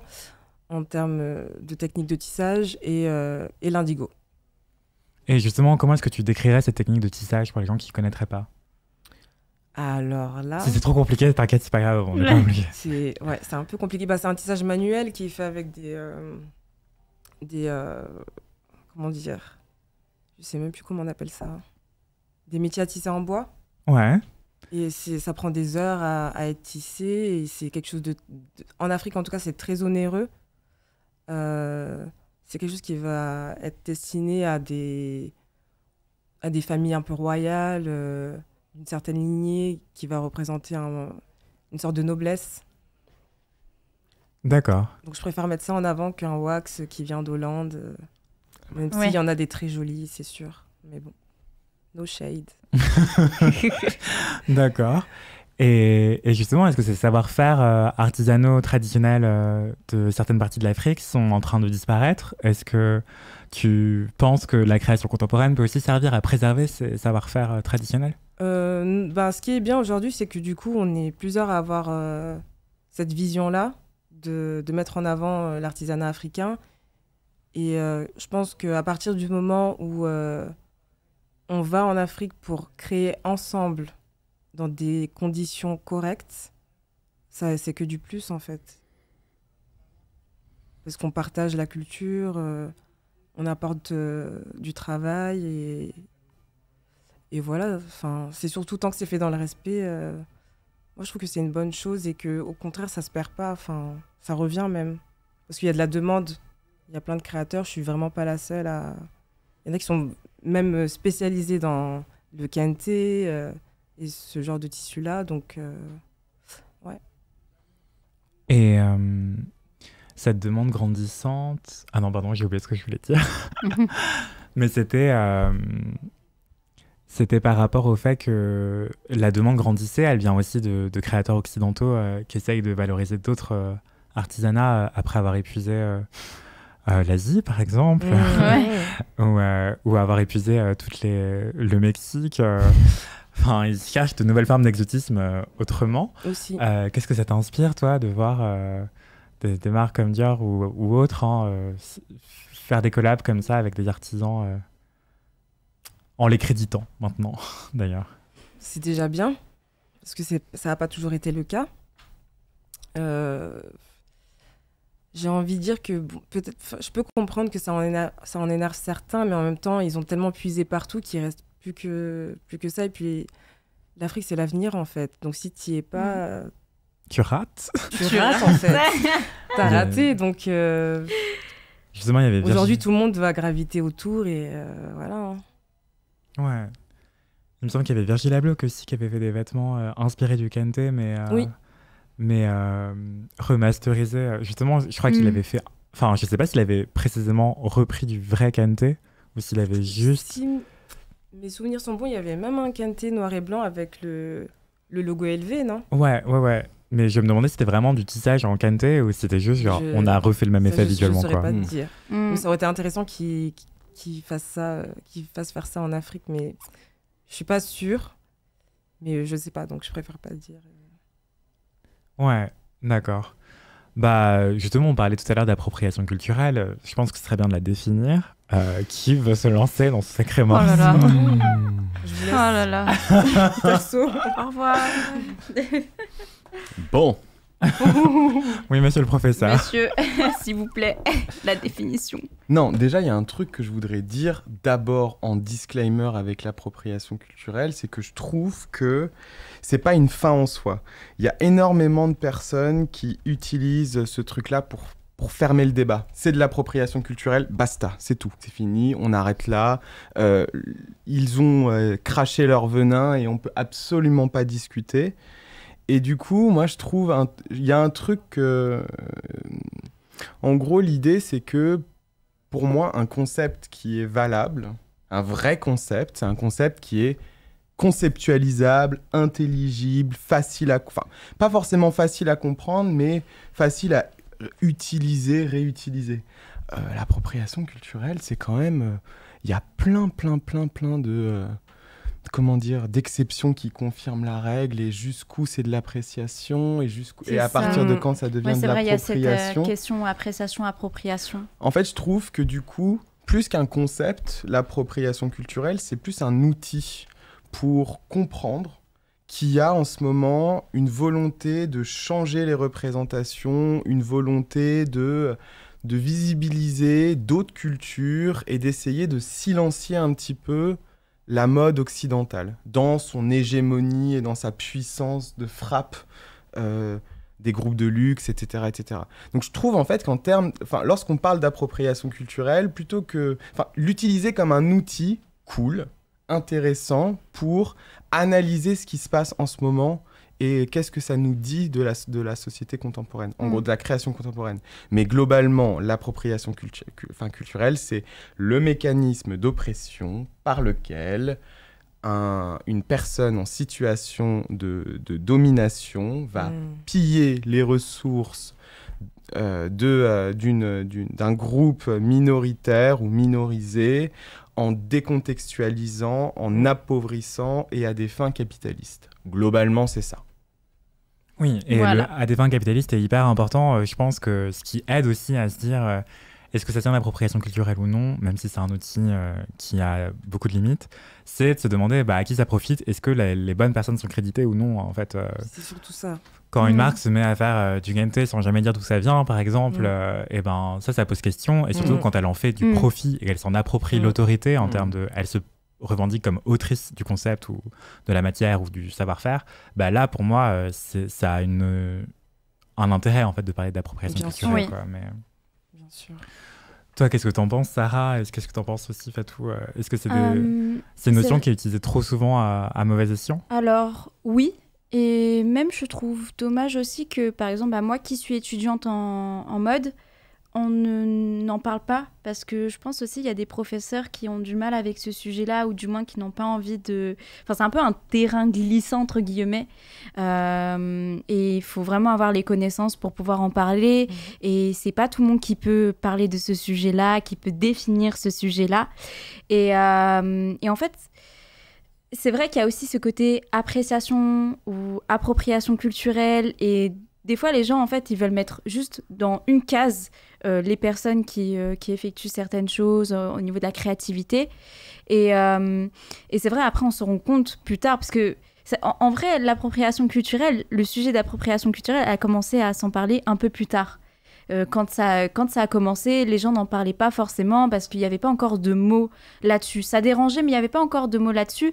Et là où les gens commençaient vraiment à parler que c'était problématique d'effectuer ce genre de choses, d'avoir ce côté dominant sur une culture qui ne nous appartient pas, sans forcément créditer d'où ça vient, et même jusqu'à qu'il y en a qui disent carrément que c'est moi qui ai créé cela, c'est moi qui ai inventé cette chose-là, alors que pas du tout. En fait, c'est des choses qui sont venues un peu plus tard, et c'est récent, et c'est vrai qu'avec les réseaux sociaux, ça s'est amplifié. Le sujet de l'appropriation culturelle, ça s'est fait encore plus parler qu'avant, et maintenant, aujourd'hui, il y en a, ils sont dans certains viseurs, on est en train de se poser des questions, s'il n'y a pas des fois des appropriations culturelles sur certaines marques qui ne créditent pas d'où viennent leur inspiration, d'où ça vient, comment ils ont fait, etc. Et c'est un sujet qui, encore aujourd'hui, je me pose beaucoup de questions, et n'importe qui aussi peut être touché par l'appropriation culturelle. Il n'y a pas que les personnes occidentaux qui sont touchées par cela, mais il y a aussi, il y a des... en Afrique, comme on disait, on a encore ce problème-là. Moi, vu que je suis d'origine marocaine, je sais que au Maroc, on veut absolument garder certains patrimoines, que tout de suite, on utilise le mot appropriation culturelle sur d'autres pays du Maghreb.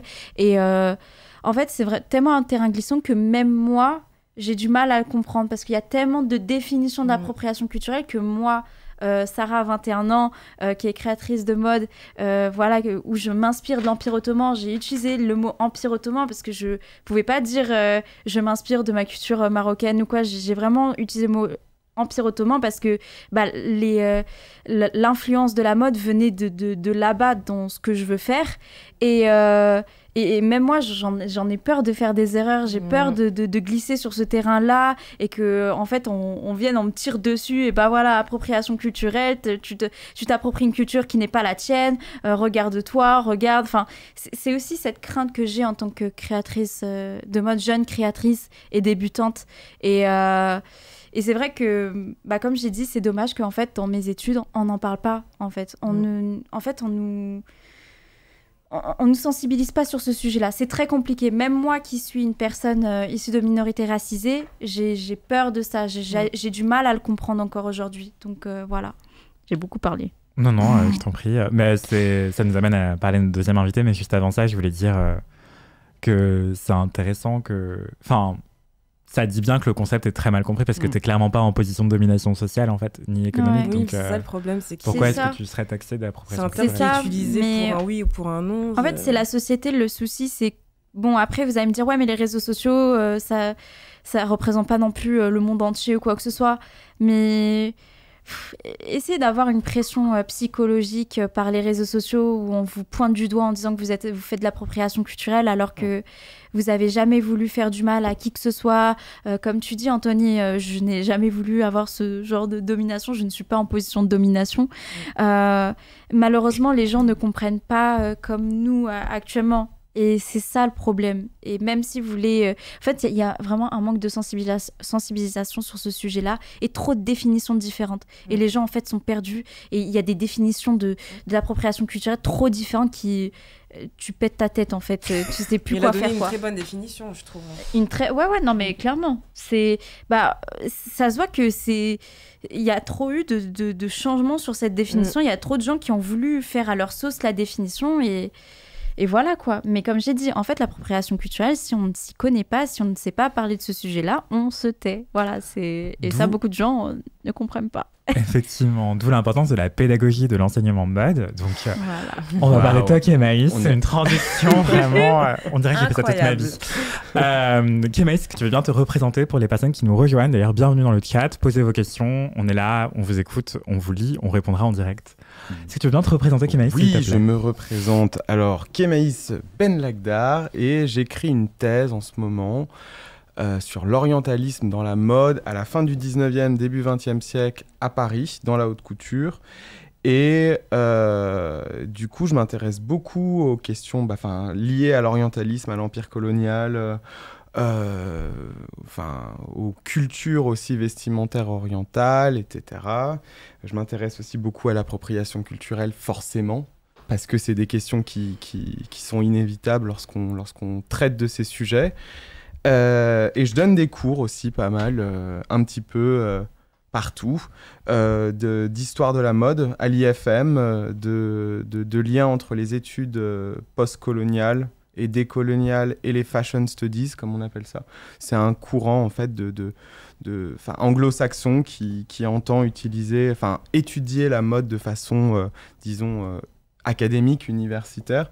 Voilà, donc ça arrive tardivement en France, mais ça arrive de plus en plus. Et j'essaye de voir, en fait, comment on fait pour essayer comment est-ce que ces deux champs académiques s'articulent entre eux. Voilà. D'accord. Et est-ce que tu as toujours voulu faire de la recherche en mode? Est-ce que tu savais que ça existait avant de te lancer? Mais non. Mais non. Au début, moi, je voulais être styliste. Alors, je vais commencer. C'est le moment je raconte ma life. Voilà, c'est le moment podcast. Accrochez-vous, prenez un thé. Juste après le lycée. En fait, moi, je voulais travailler dans la mode. Je voulais être styliste de base, créateur de mode éventuellement. Le problème, c'est que lorsqu'on vient d'une famille modeste et qu'on n'a pas 20 000 balles par an à foutre dans une école de mode, faut trouver aussi une alternative. Donc du coup, en fait, j'ai pas pu faire d'école de mode, c'était pas possible, bref. Donc du coup, fac en histoire de l'art. Et je me suis dit, à un moment, je vais forcément rebiquer avec la mode, c'est absolument sûr. Et donc, du coup, j'ai eu ma licence d'histoire de l'art à la Sorbonne.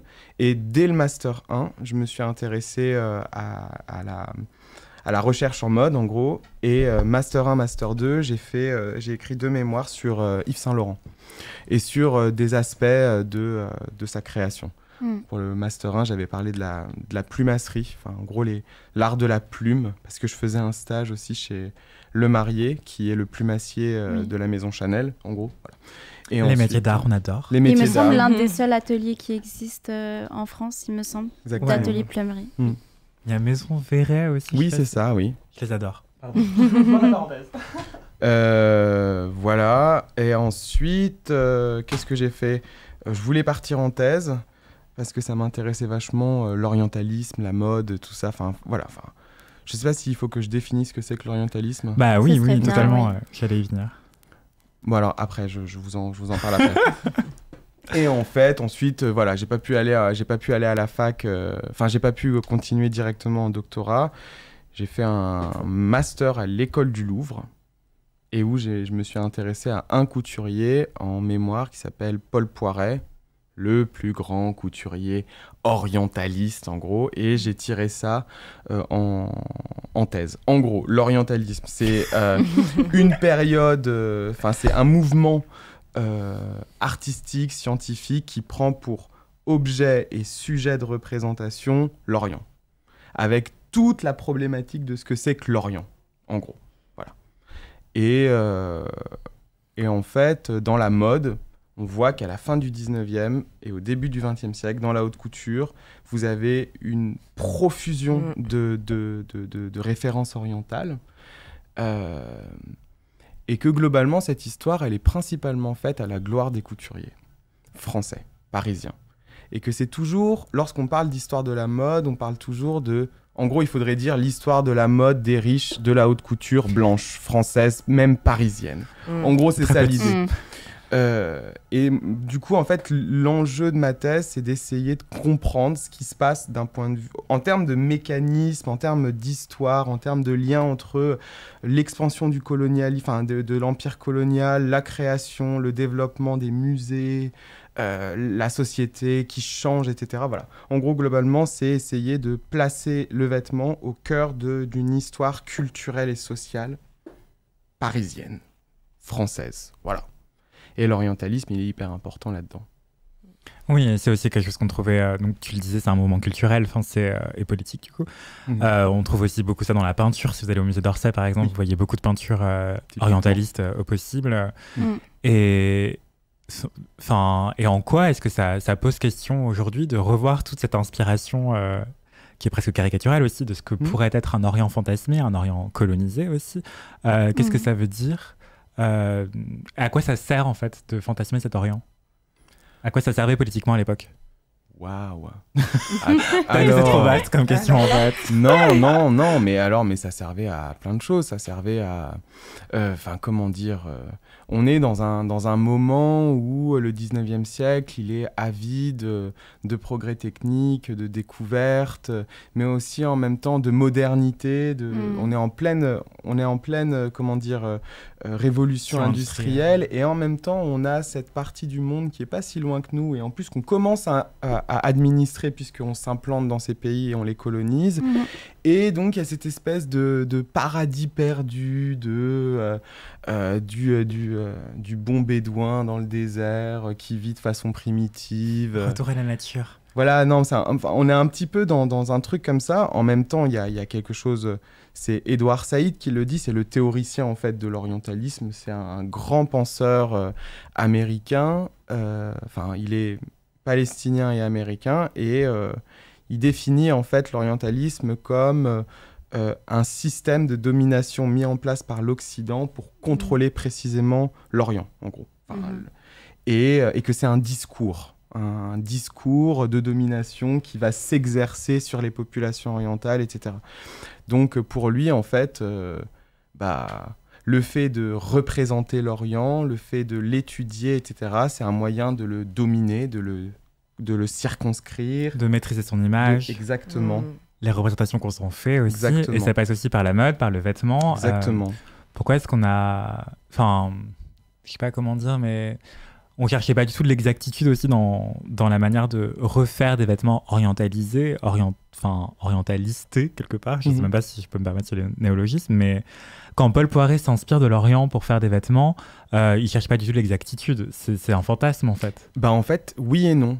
D'accord. C'est assez intéressant parce que du coup, énormément de personnes considèrent que Paul Poiret, c'est l'orientaliste par excellence, en gros. Hein, on va dire très clairement, la 1002e nuit, c'est une grande fête déguisée qu'il va donner dans son hôtel particulier en 1911, où en fait, il imagine ce que serait la suite des mille et une nuits, en gros, quoi. Et oui, là, très clairement, on est dans le fantasme, etc. Mais lorsque vous regardez ses fringues et tout, c'était un type qui allait énormément au musée, qui était en présence énormément d'échantillons de tissus, de vêtements parfois entiers orientaux, et en fait, qui est presque un ethnographe, quelqu'un qui va s'intéresser aux cultures, vestimentairement parlant, artistiquement parlant, etc. Donc, en fait, ce qui est intéressant, c'est qu'il cache complètement tout son processus créatif qui est presque scientifique pour l'enrober dans un truc de communication. Sherazade, nanana. Mais en fait, il y a certains vêtements qui sont hyper précis. C'est assez intéressant de voir du coup en fait le côté... il fantasme très clairement, mais en même temps il y a du scientifique derrière. D'accord. Quand tu parles d'ethnographe du vêtement, ça me rappelle aussi... la démarche, en tout cas la démarche que revendiquait Yves Saint Laurent, mais est-ce que c'était tout aussi précis ou est-ce que... Saint Laurent a eu pas mal de problèmes en plus là-dessus.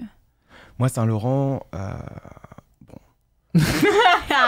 T'en reviens Mais en fait, j'en suis revenu. Moi, ça a été mon plus grand, le couturier que j'admirais le plus. T'étais son premier fan.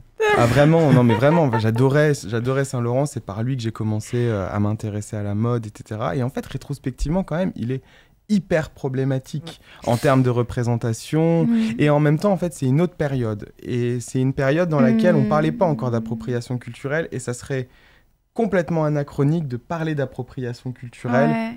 Et en fait, il y a aussi...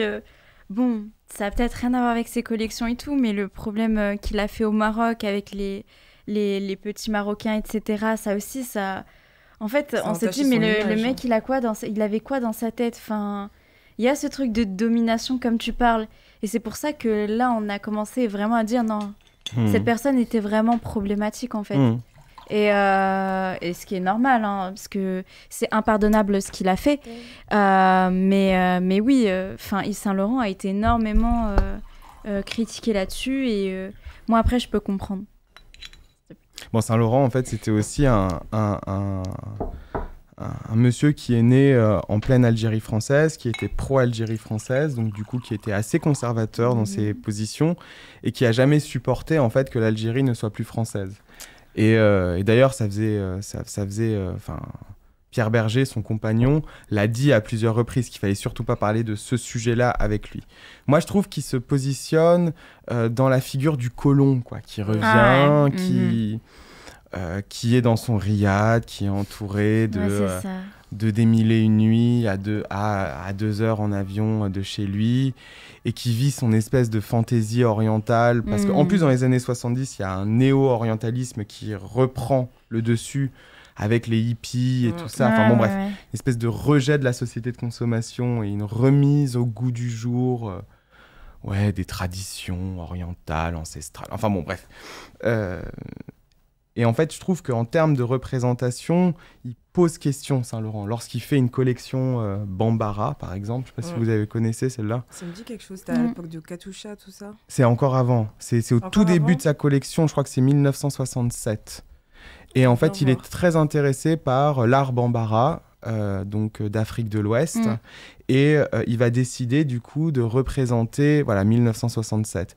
Il décide de s'intéresser à cet art et donc il va en faire toute une collection.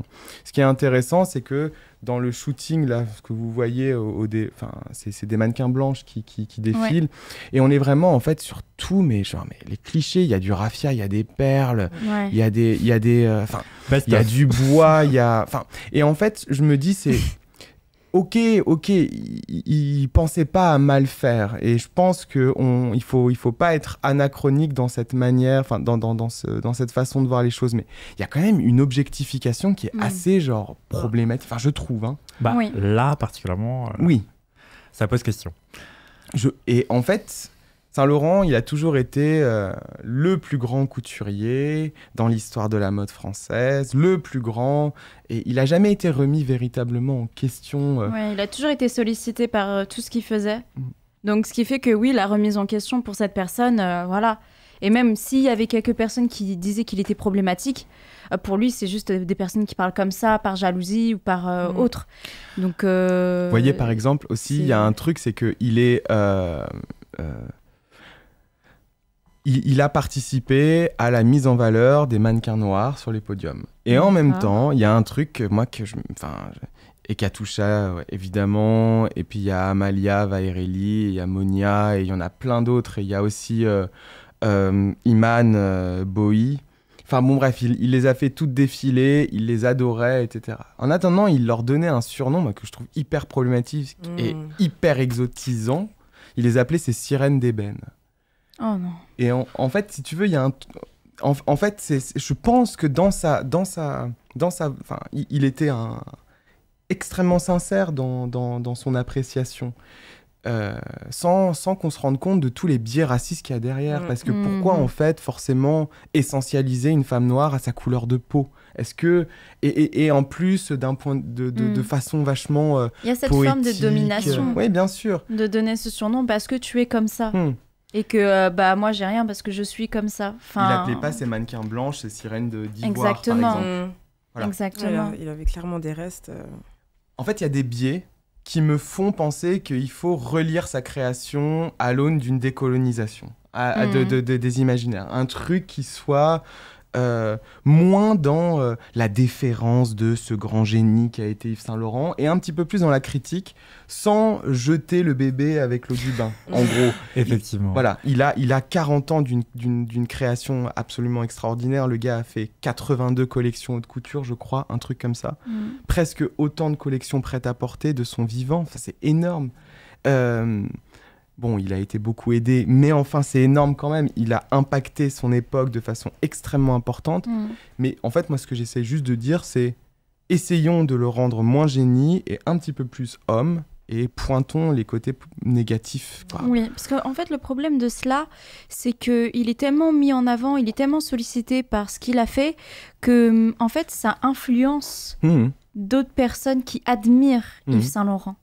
Alors que cette personne a eu des comportements problématiques, tenait des propos problématiques également, et au niveau de sa créativité, on commence à se poser des questions, à se dire mais qu'est-ce qu'il avait derrière sa tête ? Alors, on ne peut pas dire ce qu'une personne a dans sa tête parce qu'on n'est pas dans la tête des gens, mais on a quand même des idées et je pense pas qu'elles soient trompeuses, ces idées-là, sachant que beaucoup de gens ont pointé du doigt là-dessus. Et le problème, c'est qu'il y a des personnes qui ne voient pas cela. Très souvent, ces personnes-là ne sont pas touchées par ce qu'il a fait, parce que voilà, ils ne sont pas des personnes racisées, ce ne sont pas des personnes issues de minorités, ce n'est pas leur culture, donc ils ne voient pas où est le problème. Donc il y a aussi cette ignorance là, mais il y a des personnes que même s'ils ne sont pas visés, ils ne sont pas touchés, qui essayent de comprendre sans forcément se mettre, être comme les autres, mais en comprenant qu'effectivement il y a un problème et en se mettant un peu à la place des gens indirectement, tout en disant effectivement c'était problématique. Et le problème, c'est qu'aujourd'hui, Yves Saint-Laurent, on en parle toujours aujourd'hui dans les cours de mode, etc., comme une légende, comme quelqu'un d'extraordinaire. Et son influence dans la mode, elle est toujours là actuellement, alors que c'était une personne qui avait beaucoup de choses problématiques quand même. Après, l'idée, c'est pas de le call out. Oui. L'idée, c'est d'être... En fait, mort. Non, mais boycott. Non, mais boycott. ou de le cancel ou quoi que ce soit. En fait, c'est simplement de le restituer dans toute son humanité et dans toute sa complexité. Bien sûr. C'est ça. Et justement, pour en revenir à ton parcours, donc je disais, Yves Saint-Laurent est mort, il est mort en 2008, et il avait raccroché les ciseaux en 2002, il avait cessé de faire la haute couture dans sa propre maison. Et voilà, mais Toi, est-ce que c'est des discours, Kémaïs, que tu peux tenir? Est-ce que c'est des enseignements aussi que tu peux donner à tes étudiants en mode? Ou est-ce que c'est trop tôt? Comment est-ce que c'est accueilli dans les écoles de vouloir décoloniser la mode? De plus en plus. Et je suis très, très, très, très content. C'est vraiment cool. C'est bien. Parce que j'ai l'impression, en fait, que c'est des sujets qui sont tellement perturbants. Bah, tu l'as très, très bien exprimé. Que ça te pose question, etc. Que, en fait, j'ai l'impression que les étudiants, ils ont envie en fait, de sortir de la mêlée, de se poser autour d'une table et de dire « Ok, très bien, on va parler calmement de ce sujet. » Les réseaux sociaux, c'est impossible de parler calmement. Et en plus de ça, ce qui m'énerve, c'est que, oui, comme tu disais aussi, c'est des gens qui comprennent rien du tout, mais qui ont forcément un avis à donner et qui le donnent. Et en fait, qui passent complètement à côté du point. En gros, pour moi, l'appropriation culturelle, si on peut en reparler, c'est, si vous voulez, on est sur un système de mode occidental qui est complètement hégémonique, qui fait la pluie et le beau temps. Aujourd'hui, lorsqu'on parle des Fashion Week, on les appelle les Big Four, ça veut dire les 4 grosses, en gros Londres, New York, Milan, Paris. Dans le monde entier, vous avez une 50aine de Fashion Week. Personne n'en parle et qui sont tout aussi intéressantes. Exactement. La Fashion Week, c'est ce que je dis à mes étudiants, la Fashion Week de Shanghai, elle est hyper pointue sur le e-commerce. La Fashion Week de Dakar, c'est l'une des plus grosses. Il y en a une aussi à Lagos qui est hyper grosse sur le continent africain et qui est une sorte de hub de toute la nouvelle génération africaine. On commence sur Vogue Runway à voir de plus en plus celle de Copenhague, qui est genre à la pointe du sustainable. Et enfin voilà, vous voyez, en fait, on est vraiment centré sur un espèce d'hypercentre autour de 4 capitales. Et ces couturiers qui se sont en fait octroyé le monopole de l'histoire de la mode. Et on s'est rendu compte depuis pas très longtemps que l'histoire de la mode, c'est pas l'histoire de la haute couture. Enfin, c'est pas seulement l'histoire de la haute couture. C'est aussi l'histoire des cultures populaires, l'histoire des... On s'est beaucoup posé aussi la question de est-ce que la mode est un concept occidental? Est-ce que on a une idée, cette idée de mode ailleurs qu'en Europe, ailleurs qu'en Occident?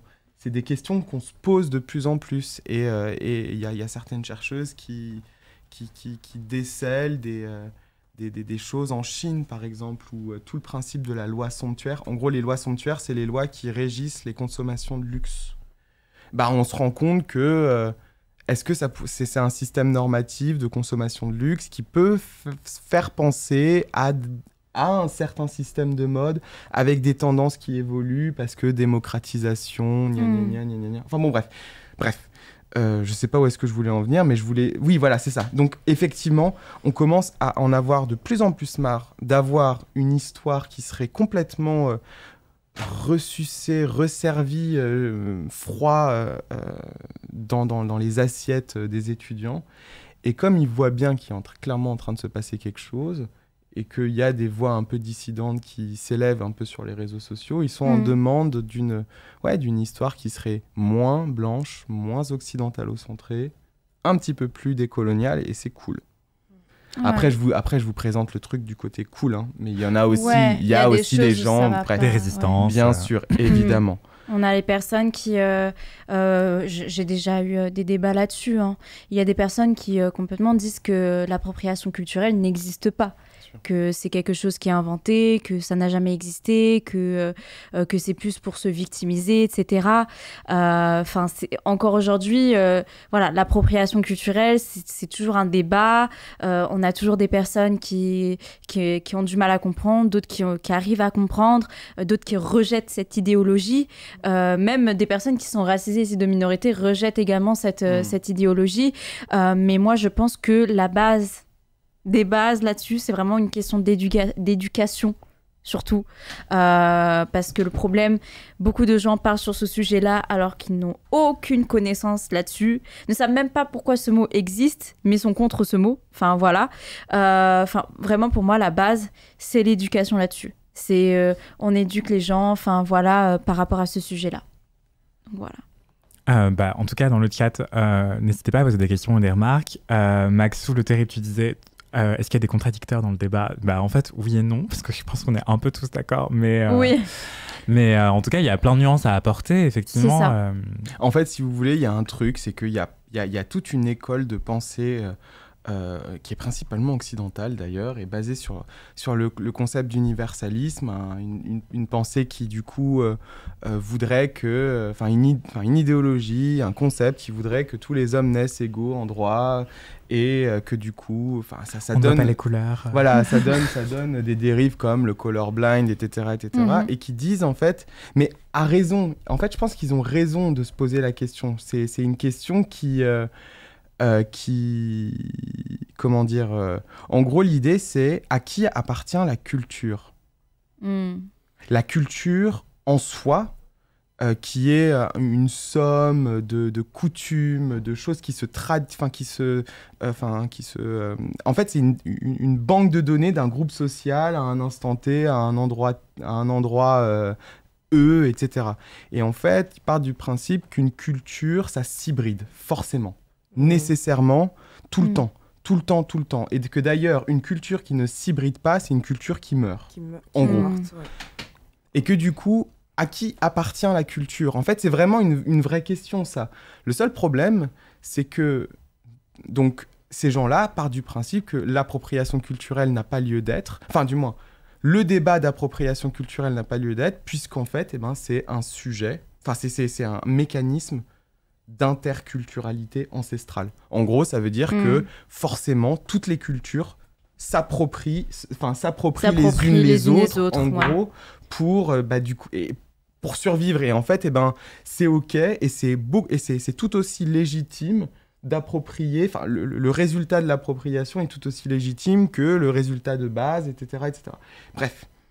Et en fait, si vous voulez, ce qui se passe, c'est que avec les études postcoloniales, avec le black feminism, avec l'émergence de voix qui vont vraiment penser à remettre en question un petit peu les questions de colonialisme, l'empire colonial, d'un point de vue un peu rétrospectif, on va voir émerger des voix, et je cite toujours cette meuf qui est incroyable, qui est Bell Hooks, qui va écrire un bouquin qui va s'appeler Black Looks, en 1992, et qui va un peu théoriser la question d'appropriation culturelle.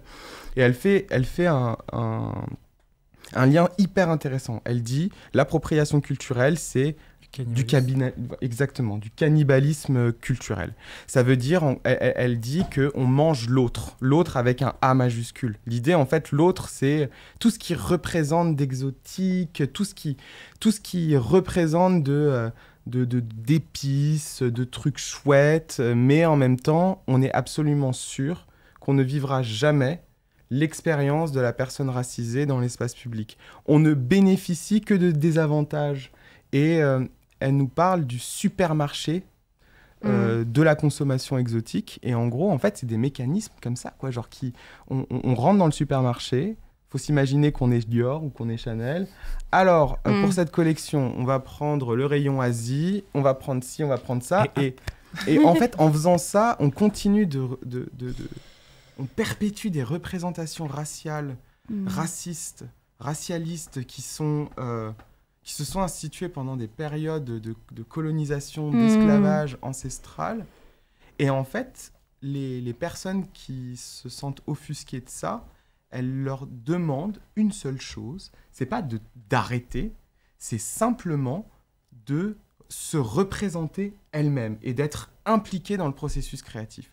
En gros, de dire, mais attendez, vous êtes en train de parler de moi, mais faites-moi parler. Je sais mieux parler que vous de ce sujet. Wow. Pourquoi est-ce que vous m'invisibilisez ? Et donc, en fait, l'appropriation culturelle, pour moi, c'est ça.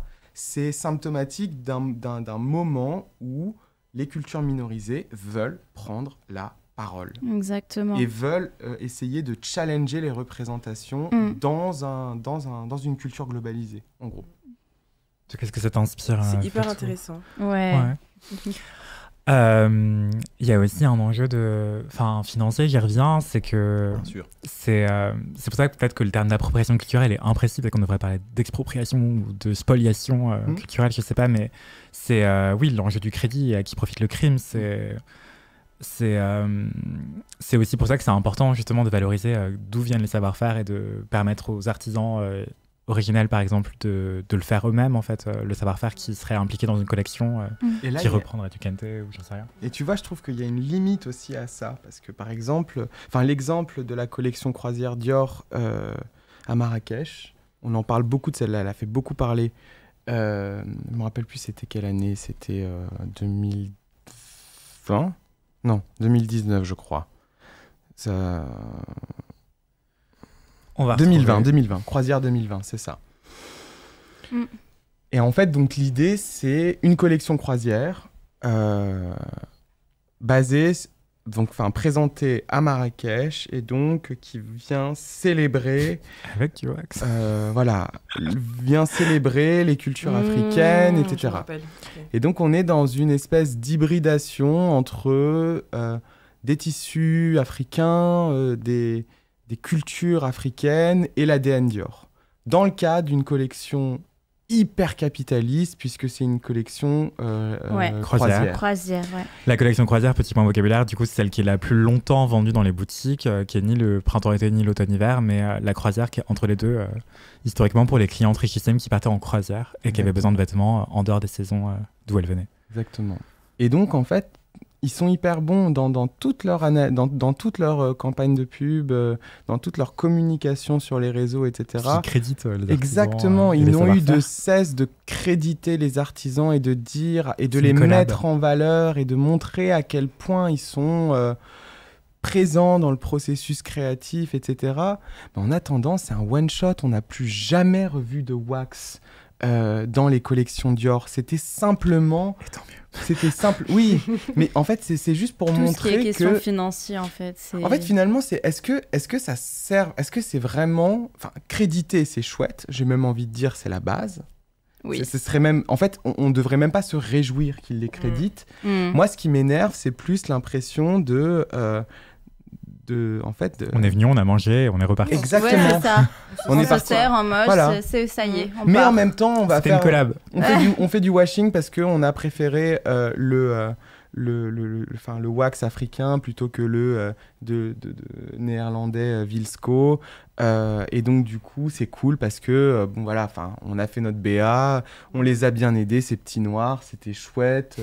Ils ont profité de notre... Non, mais en fait, ils ont profité de la force de frappe médiatique de Dior. Mais en fait, in fine, c'est fini. Enfin, après, c'est fini. On les entend plus parler. On les entend plus parler, on n'entend plus parler de ces artisans, enfin, plus rien. C'est ce que je dis à mes étudiants aussi pour le... Par exemple, il y a une collection que j'ai trouvée hyper problématique, croisière de Chanel, qui a eu lieu à Cuba, Coco Cuba. Ah oui.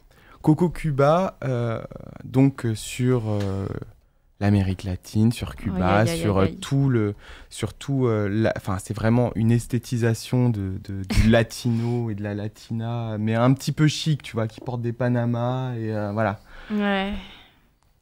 Pour ce faire, ils ont pendant 15 minutes privatisé l'un des axes les plus importants de Cuba.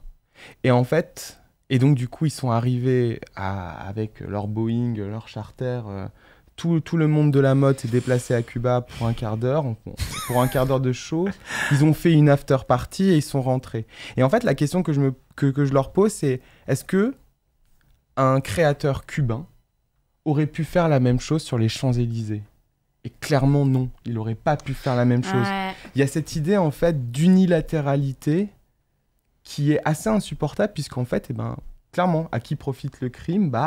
In fine, c'est aux groupes de luxe énormes qui profitent de leur puissance financière pour représenter ce qu'ils veulent. De l'ailleurs aussi, d'eux-mêmes et de l'ailleurs. Ouais. Effectivement, donc c'était la collection Chanel Resort 2017. C'est aussi une espèce de consanguinité énorme du luxe en fait, qui est très français d'ailleurs. Les principaux groupes de luxe les plus puissants à travers le monde sont tous les deux français, c'est LVMH et Kering. Et en fait, ça a aussi un lien avec la presse parce que c'est des annonceurs hyper importants dans les magazines de mode. Du coup, les magazines de mode ne peuvent pas avoir ce genre de point de vue critique sur ces collections et ces événements. Et encore, ça commence à poindre. Je ne sais pas si vous avez vu passer le défilé. D'ailleurs, on aurait pu en parler ici, là, maintenant que j'y pense. le défilé Saint-Laurent homme, tout récent. L'homme. Homme, effectivement, où en fait, ils ont mobilisé... Aussi, Ouais, ça a fait une grosse polémique, justement parce qu'ils ont, tout comme Chanel à l'époque, c'était pré-Covid, Chanel à la rigueur, je pense que les gens s'en rendaient un peu moins compte, mais ça devait déjà poser question en fait. C'est aussi pour ça que les collections croisières, c'est important, c'est une démonstration de force, de puissance financière et politique et sociale, puisque pouvoir mobiliser tout plein d'acheteurs, de clientes richissimes et aussi de la presse et aussi des influenceurs pour un défilé qui dure 15 minutes, c'est dire qu'on a de la thune. Et dire qu'on est influent et dire que tout va bien dans la maison. On fait quoi. tout ce qu'on veut, voilà. où on veut. C'est aussi, et maintenant, ça pose question pour des questions écologiques, mais aussi sanitaires, parce qu'on est encore en pandémie. Et là, je viens de vous mettre dans le chat le lien vers le défilé Saint-Laurent qui a défilé dans un désert au Maroc. Et justement, maintenant qu'on est beaucoup plus conscient de ces enjeux écologiques, d'un coup, ça paraît insupportable de se dire, mon Dieu, mais en fait, ils ont mobilisé des centaines de personnes pour un défilé qui a duré 15 minutes. Ça, en plein problème de sécheresse aussi au Maroc. Ils ont bloqué plein d'installations d'eau, mobilisé plein de canalisations d'eau, privant d'autres villages alentours d'eau. Donc, c'était hyper galère. Voilà. Et là où je voulais en venir, c'est que du coup, c'est en train de bouger petit à petit, mais c'est toujours très unilatéral le rapport de force entre les pays du Nord global et les pays du Sud, puisque c'est le Nord encore qui dicte la mode et la culture finalement. Même ça se retrouve aussi dans ce qu'on dit, quand on parle de culture pop versus la culture élitiste aussi. Donc c'est extrêmement complexe comme question, mais là où l'autre question que je voulais te poser, Kémaïs, c'est à l'issue de ta thèse, tu dois faire quoi comme travail? Est-ce que tu veux continuer dans l'enseignement? Ouais, j'aimerais bien continuer dans l'enseignement. J'aimerais bien faire de cette thèse une exposition et un bouquin, parce qu'il y aurait de quoi faire. Et je pense que ça serait intéressant aussi de remettre un petit peu... Il y a énormément de choses qui ont été faites sur l'orientalisme et la mode, et évidemment, je ne suis pas le premier à m'être intéressé à ces sujets-là. J'ai l'impression d'essayer de faire vraiment le nerd historien qui fouille dans les archives et qui propose quelque chose clairement de nouveau, et je me dis que de voir ça visuellement dans une exposition, ça pourrait être chouette. Et continuer la recherche, donc faire... Comme j'aurais pas assez d'une thèse, faire ce qu'on appelle un post-doc, donc un post-doctorat, c'est l'équivalent de refaire une thèse, et faire continuer l'enseignement et bosser pour les musées, ça pourrait être chouette. Je pense que ce serait intéressant pour des maisons de luxe, du coup, d'avoir un consultant comme toi aussi. Ouais. Voilà, je remets c'est pas moi qui l'ai dit, c'est moi qui l'ai dit. Je remets son Instagram dans le chat au cas où vous voulez le contacter, s'il y a Saint-Laurent au hasard dans le chat. Mais je crois que tu as déjà bossé là-bas, non? Ouais, j'ai bossé. Ouais. Pardon, fin de la parenthèse. Est-ce que vous avez des questions dans le chat pour Fatou ou pour Kémaïs? On est là. On va y répondre en direct. Est-ce que d'ailleurs, toi, tu as une question pour Kémaïs ou Sarah? Est-ce que tu as une question? Mais d'accord. J'espère que je vous ai pas assommé. Non, franchement, comme travail. C'est une masterclass gratuite comme ça. Non, j'ai juste une remarque, c'est que c'est vraiment passionnant et que, je trouve que c'est bien joué de nous avoir réunis tous les deux. Ça fait sens. J'ai appris plein de choses et c'est ça. En plus, c'est surtout des sujets qui sont importants, où on a eu d'autres invités auparavant, et c'est vrai qu'il était important dans l'émission d'avoir d'autres points de vue au niveau des invités. Et en plus, on parle d'un sujet qui est quand même assez important, qui nous touche tous, et qui touche tout le monde, en fait, clairement. Et moi, je trouvais que c'est important qu'on puisse aussi instruire les gens en parlant de notre expérience et de notre ressenti. Donc, moi, je suis contente. Est-ce que tu aurais un conseil à donner ou une leçon tirée de ta thèse, qui n'est pas encore terminée, du coup, tu soutiens l'année prochaine? Qu'est-ce que tu dirais à quelqu'un qui veut se lancer dans des fashion studies aujourd'hui en France? Qu'il y a énormément de choses à faire et qu'il faut occuper l'espace universitaire, que la mode, elle a été jugée beaucoup trop longtemps futile, pas digne d'intérêt académique et que ça commence à changer et qu'il y a clairement une brèche et qu'il faut s'engouffrer, je lui dirais aussi de surtout ne pas s'engouffrer dans cette brèche sans un quelconque financement. Parce que c'est un calvaire d'écrire une thèse sans financement. Décidément, vous avez compris. Non, mais c'est-à-dire qu'en fait... On a de la thune dans la mode. Non, mais on y va la fleur au fusil et en fait, on se rend compte que un travail de thèse, c'est beaucoup de résilience, c'est beaucoup de... Là, je suis en burn-out d'écriture. Enfin, c'est compliqué de sortir 500 pages d'un coup, quoi. Mais je le fais et en fait il faut taffer à côté et tout ça et c'est quand même vachement plus confortable lorsqu'il y a des sous. Donc ne vous lancez pas sans avoir de contrat doctoral, de contrat CIFRE, ils appellent ça CIFRE, c'est-à-dire avec une entreprise. Faites ça se développe de plus en plus, mais et il faut avoir un Master 2. Et ça peut être un contrat avec un musée, une maison de luxe, par exemple, ou une fondation, ce genre de choses, quoi. Par exemple.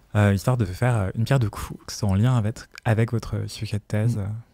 D'ailleurs, toi, est-ce que tu aurais, Fatou, un conseil à donner à des gens qui voudraient se lancer dans la mode en tant que côté de création? La tunasse. C'est un petit peu le même conseil, je dirais de s'entourer. D'essayer de... Je sais qu'au début, c'est difficile de se faire une équipe tout de suite parce que quand c'est quelque chose qui vient de ta tête à toi, comment tu vas t'entourer d'inconnus qui vont... moi, personnellement, ça s'est fait avec le temps. On a d'abord vu mon travail, on s'est intéressé et ensuite, petit à petit, j'ai commencé à avoir des gens autour de moi. Ça s'est fait de manière hyper organique.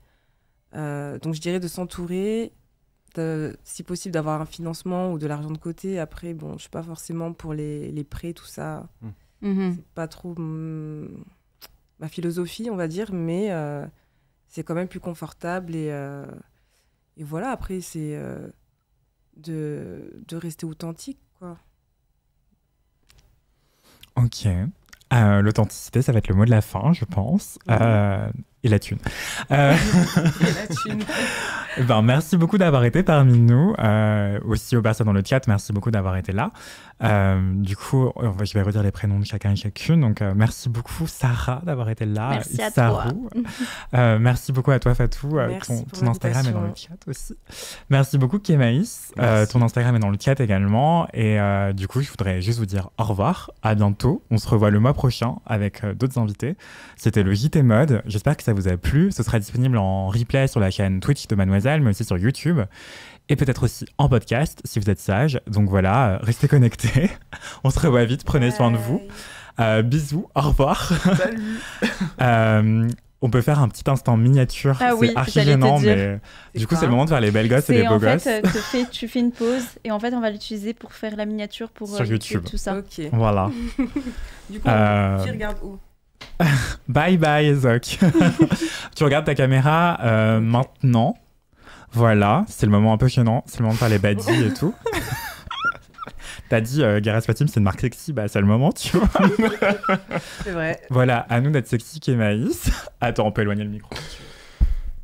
Hop. J'ai jamais regardé. Il faut faire comme ça, alors, du coup. Non, j'arrête de faire le soif. Genre le prof et tout, hyper sérieux. J'essaye.